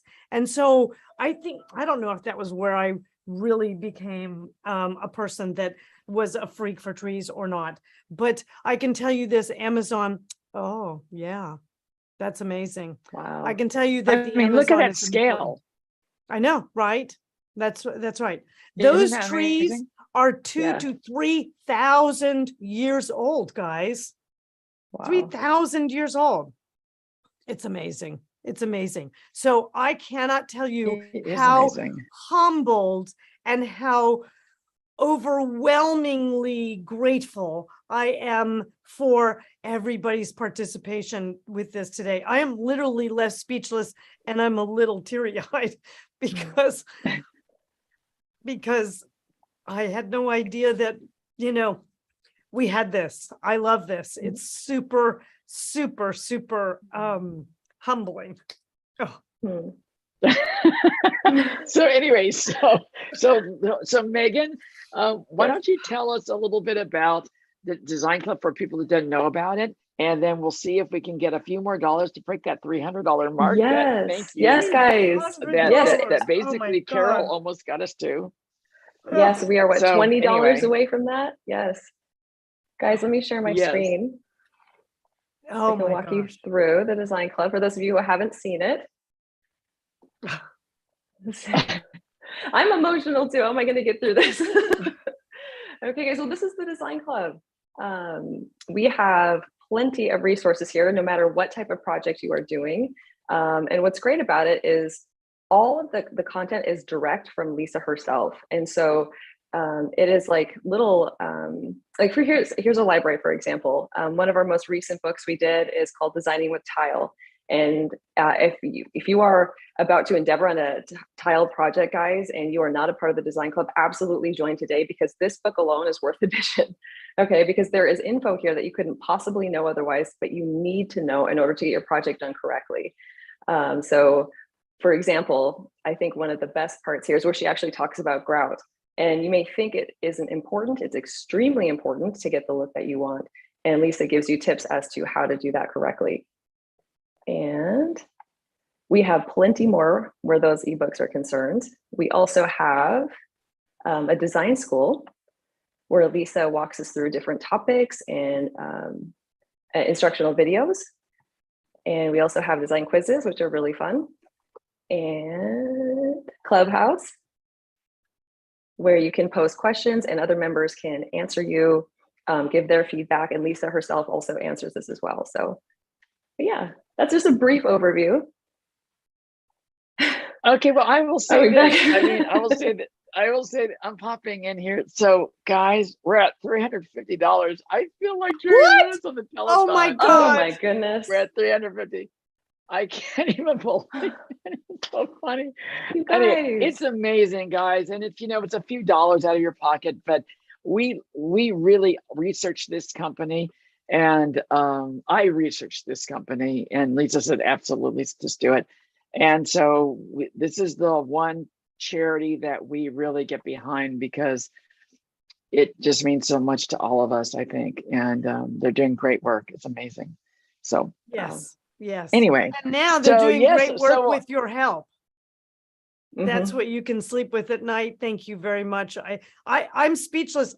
Now there's some reason for tech, I can't get onto the YouTube chat to thank them, but I'm speechless. I literally am speechless, people. Your generosity is unbelievable.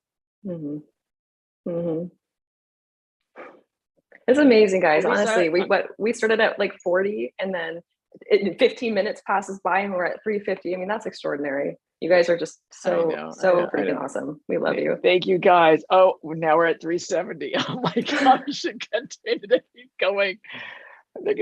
They're gonna get this check to go, who are these people? I know. These people are a force. They're a force of nature. When you guys can do this. Look at this. Another anonymous of $20.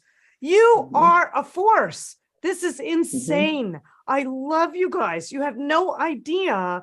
Look how powerful you are. You raised $500 just sitting here. So, and I didn't even know Dana was doing this. You had mentioned this, Dana, you'd mentioned this to me a while back, and I'm like, I'm gung-ho. I didn't even know we could do it. So to me, like, you have got to be, I can't so tell great. you, It feels good, and it's so appropriate. Yeah. And Lisa, we're about to do how to design a piece on how to design sustainably. So be on the lookout for that too, guys. Oh, that's also in Lisa's heart. Yes. So any of you guys who are new to YouTube that may not know, maybe you've seen Lisa's videos and the videos that we do here, and maybe you've seen some of our Q&As, but if you happen to be on today watching, I just want to let you know that we not only have this as a way to connect and talk about design, but we also, you can take it a step further and go into the Design Club. And the Design Club, you can become a member really reasonably. Guys, it's really, we're at 390. 390. Okay, can we please, guys, get to 400? Yes. Oh my gosh. We'll probably reach 400 by the time I get done talking. Anyway, someone's got to come in with $10. I mean, you're right there. So anyway, well, you can get in with around with our spring special, you can get into the Design Club very reasonably. So you go to www.thedezignclub.com. And once you become a member of dezignclub.com, if you choose, you can decide to, there we are. We're at $400. There it is. All these anonymous donations too, guys. I love it. You guys, I can't even believe it. Right. I almost don't want to get off because someone said in chat, they said, you might hit $500. I go, $500. We're not going to hit $500, and we're already at $400. $400. Oh my gosh! You know what's so insane is that you guys, you represent a force of nature. And I said that a moment ago, but I really mean it. We are sitting here, we are chatting. I know I have someone from India here today. We have someone from Greece. We have several people from New Zealand. We have Australia. Squally's on. Okay. We have Canada. We have a bunch of people here in the US. We have people from all over the globe that are saying, I'll throw in $5. It's easy. It's easy. How impressive are you guys as a force of nature together? I love this. I am so blown away. I have always loved my YouTube and and out of my YouTube family grew this club family. So you can't believe how much love I feel from you guys and how much I want to give back to you, because you have completely changed my life in terms of I really realized how many out there of you guys needed help. And I turned to Dana at one point and she said, we need to revamp our business model, because we were doing classical design. We've had a couple firms for years and years. Anyway, and we revamped the model because we realized that we wanted to connect to you guys, because somewhere in there was this huge understanding that this group of people that you guys create are so important that if there's any way that we can help you, that's what we're here for. That is what we get up and makes us go to work every day, because we go, literally, Megan and I sit on the phone together and go, what else do these guys need? What else do they want? What are they asking about? How can we help them, live better lives, save their, have beautiful spaces, have fun together? That's the other thing. We have so much fun. I love it. Yep. The hard part, guys, really, for us, the hard part is the week when we're not on air. We love being on air. What we're wanting to do is we're wanting to take this program that we're doing on Sundays, and we want to expand this program into almost a lifestyle program where it's a little bit radio show, podcast, webcast, and all that, and where we're talking design, but we really have a design-centric community that gets to be involved, and we can do lots of fun things together. So that's really what we're working on. And so what we love, and the reason why I said, guys, come online, is because I have this idea that it would be fun to kind of grab a few of you guys out of our YouTube audience, Zoom audience, and bring you guys in so we can sort of do a little coffee thing and talk about design, and not for the whole time, just for 5 or 10 minutes. But so you guys do your hair and get ready and put on a big background, tell the kids to be quiet, and you'll come on. You'll raise your hand and I'll bring you on. And so that's what we're going to do next week. We'll see if anyone's ready for that. And we will continue to do the fundraiser for next week as well. So we will continue to see how high we can make this go. So anyway. Yes. And I want to say thank you to Torsha and T Rose Lover. And oh my gosh, there's so many people on here. I can't get on to say thank you because I don't know, something's going on with this, but you are on, you're on with them live. You can just, I'm on with them live. Yes. So thank you, you guys. This is beyond expectations by any means. Gia saying be camera ready next week. Right. And then raise hands and I'll bring a bunch of you guys on if you want to be. So yes, that's going to be really fun. That's going to be really fun. Which is about $410 more than I thought we would get. That's awesome. But anyway, I think you guys get a magic wand. I think so too. Oh, yes. Yes. Megan, where's your wand? I was like, right here. Woo! It clicks. All right, Megan, we're gonna get you one of those. Okay, good. So, I want one. Magic wand. All right, guys. Actually got started because for the inner circle, I am the actual design fairy godmother, and my nephew had what do you call who's the Hobbit kid or whatever his name is. Harry Potter. Harry Potter, yes, Yeah, Hobbit okay. Potter. Yes, yes. So this is the official. So the fairy design godmother needs the official magic wand. So and the other thing is, guys, and Torsha is saying, come on, people, keep it going. We're close to 500. Are you willing to spend another 5 or 10 minutes, Lisa, online? I mean, I know I'd love to. Oh, I'm totally game for it. Okay, we have an inner circle starting. but I can roll right in. Why don't we do this? Why don't you hit questions in YouTube, the YouTube audience, because we talk to our Design Club people every day. And why don't you just answer some of their questions? And while we're answering them, we can be seeing if we can get that and break that $500 mark before we go. Yeah. Let's see. So guys, if you have a question for Lisa, post it in chat. Oh, yeah, Torsia is into it. Yes, and you've also donated. Thank you, honey. And well, and Torsia, I believe, is going to come in Inner Circle. Is that correct? I think so. Can you see the chat, Lisa, or no? I can see both chats. YouTube chat. Yes. YouTube chat. Yes. Because I remember that T Rose Lover said, should a sofa always face the fireplace? Oh, thank you. No, I didn't see that. Okay, thank you. Sofa always face the fireplace. Well, you know what, Torsia, that's a really great question because so many of us have both of those, right?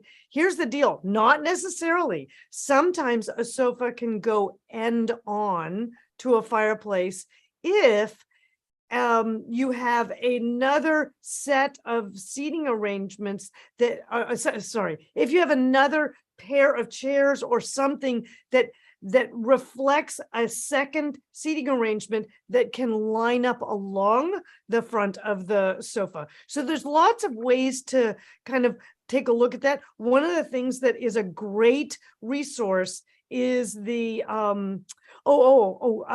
is the idea of understanding that the sofa, here's the thing to understand. If you're doing sofas with your fireplace, it's probably a room that's more used by family and close friends, because a lot of times when you have a room that has a fireplace, it's a little bit more formalized. Maybe it's what's called a formal living room.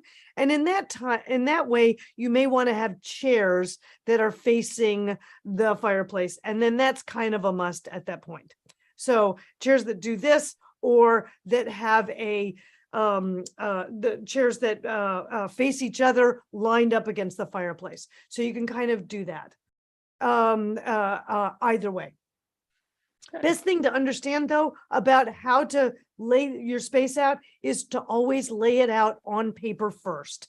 And there's all kinds of resources out there. In fact, there's a couple of plan programs that we could post into the YouTube thing that we have used here in the club and a lot with Inner Circle that help people understand kind of some principles around laying out a living room, which is often where you find the fireplace and the sofa together. So good question. Yeah, there's another question actually here from Constance. She is contemplating her choice of an off-white paint, and she's heard that Benjamin Moore Swiss Coffee leans a little greenish, which she's not necessarily opposed to, but she's curious which light conditions bring up that green. Okay. Oh, that's such a great question. Okay. We can isolate it by using the concept of Swiss coffee, but understand that if you saw my video called Stop Painting Now, okay, that video outlines the incredible importance of utilizing the right light conditions to make your paint selections, because paint is one of the purest forms of light reflection that we have, okay? Because we have other surfaces that we use, but when you're just dealing in paint, that color is entirely as a result of the light that's shining on it, right? So especially whites, right? So that's why there's millions of whites out there. I happen to like Swiss coffee because it, in the most kind of balanced level of light, which is somewhere around 3,200 kelvins, that's relatively close to what we here in the Western Hemisphere consider daylight, normal daylight at noon, okay? That is the most neutral white, okay? Now, There are some lights, like if you say live way up Lisa, north in we're actually Canada. on a lightning round, and this is not a lightning round. Oh, of I'm sorry. answer. I'm sorry. Oh, I was giving her the theory behind that. Okay, so Yeah. so here's the deal: is that if you have a greenish light, that Swiss coffee will reflect that green. Okay, if you have a reddish light, that Swiss coffee will reflect that red, because it's an incredibly balanced white that has equal parts of the colors that make up white in there. Okay, so that's kind of what that how that speaks to that, and it sort of acts as a reflection of the color, the light you shine on it. Oh my goodness. Okay. So Oh. that's really weird. Oh, how is that not? Oops. My tech. Okay, so let me tell you This is a guys, we small are thing. at $420 and we're staying over right now to see if we can get that up to 500. I don't know if we can or not. I love it. I love it. Oh, can we? Okay. I don't know. Oh, wait, some I see people a have question asked- here. A few people have asked me how to donate. I saw it in a couple of places. All you do is go to the top of the chat, everybody, and click on the little blue box there. And then it just says donate. And then there's a selection of what do you want to donate? And you just click the button and it's pretty easy. And then you can be anonymous or you can have your name there. It doesn't matter. And then you donate. I So love it's really it. easy. Thank you, Marilyn. Yes. Okay. Okay. So I see a question here, which is Susan says the last room I was commenting on is so similar to your space. Will you please finish your thoughts about that space? We actually didn't. Do you mind if we pop into that for a second? Sure. And then I see another question here. Recommend wood blinds or roller shades? Let me hop on that one first, which is Nikki. Nikki says she's hello from South Texas. Yes, ma'am. There's some trees down there too. Do you recommend wood blinds or roller shades? Today, I recommend like us all painting our windows black because it's so hot. No, I'm just joking. White. Wood blinds or roller shades. So here's the deal. What?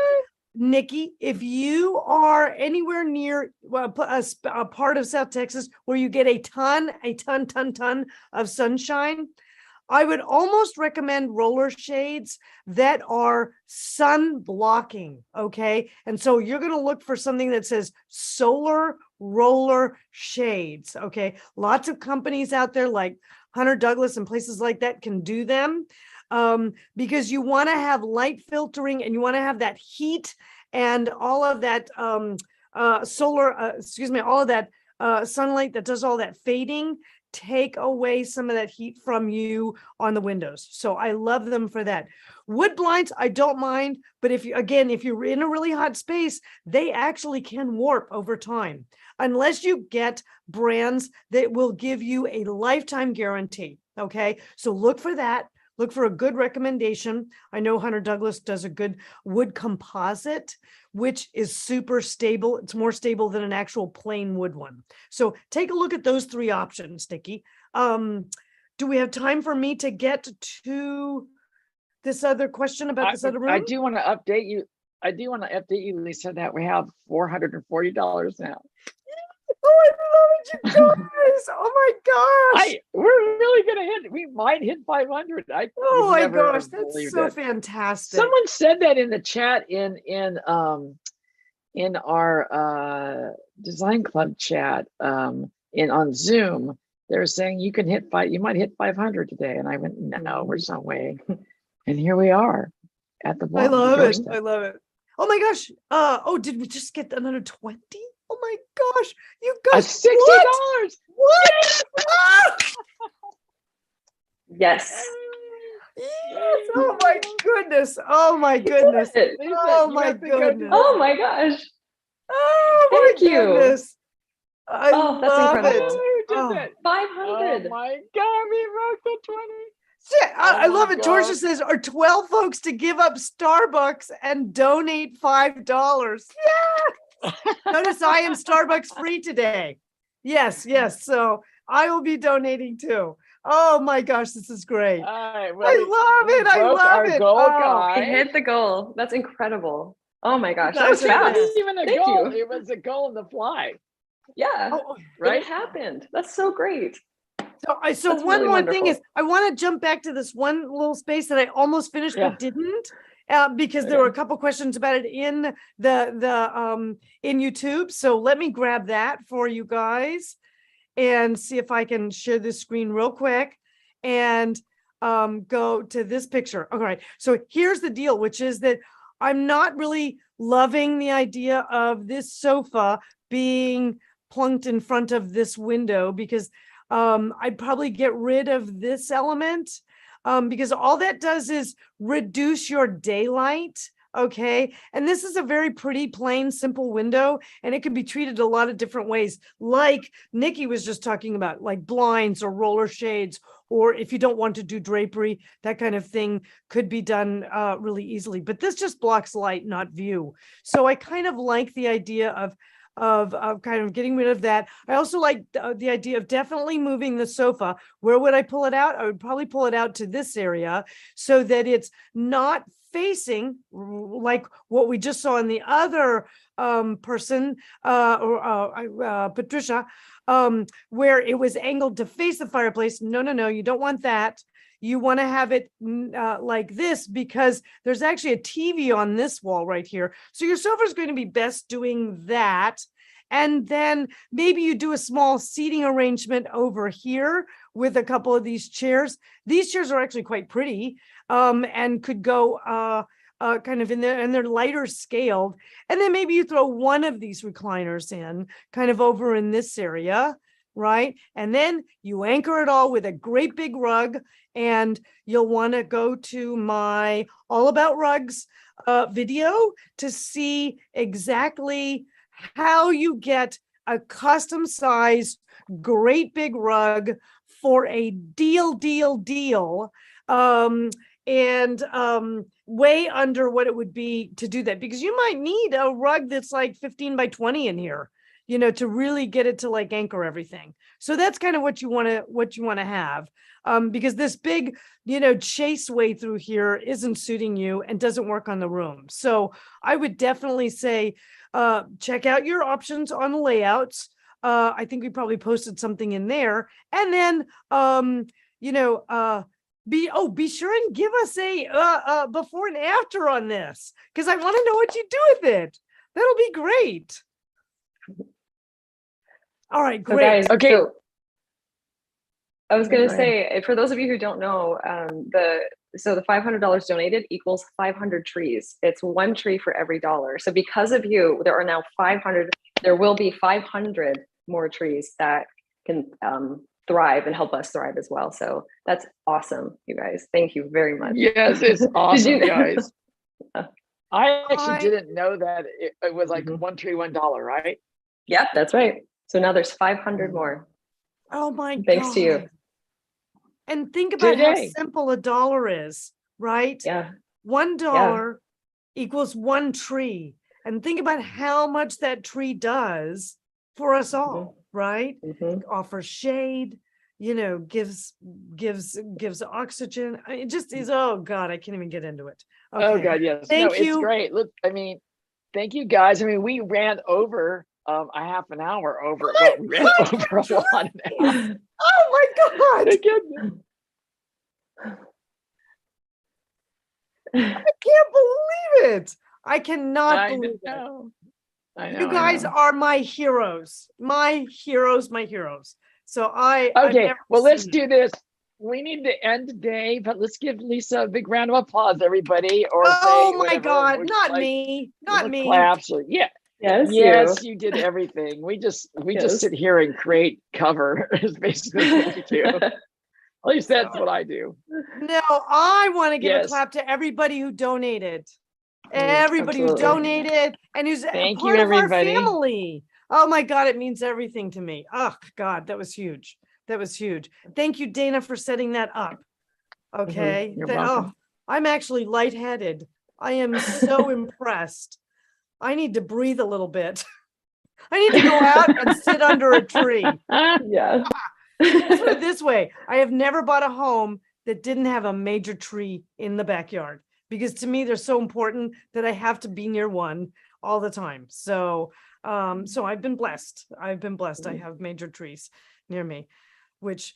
Okay, guys. All right. Well, thank you so much, everybody. I think it's my job to end the live stream. So I think I need to do that because we actually have a class that we need to go to. Yeah. Oh, I know, minutes, right? so, Oh gosh. Okay. yeah, Yes. we do. Okay. All right. Thank you love guys you on so the much. thing. So I cannot believe you guys. I cannot believe you guys did this today. It's insane. I love it. And thank you, Dana and Megan, for making such a great show. And same time, same bat channel next Sunday. Yes, love it. Love you guys.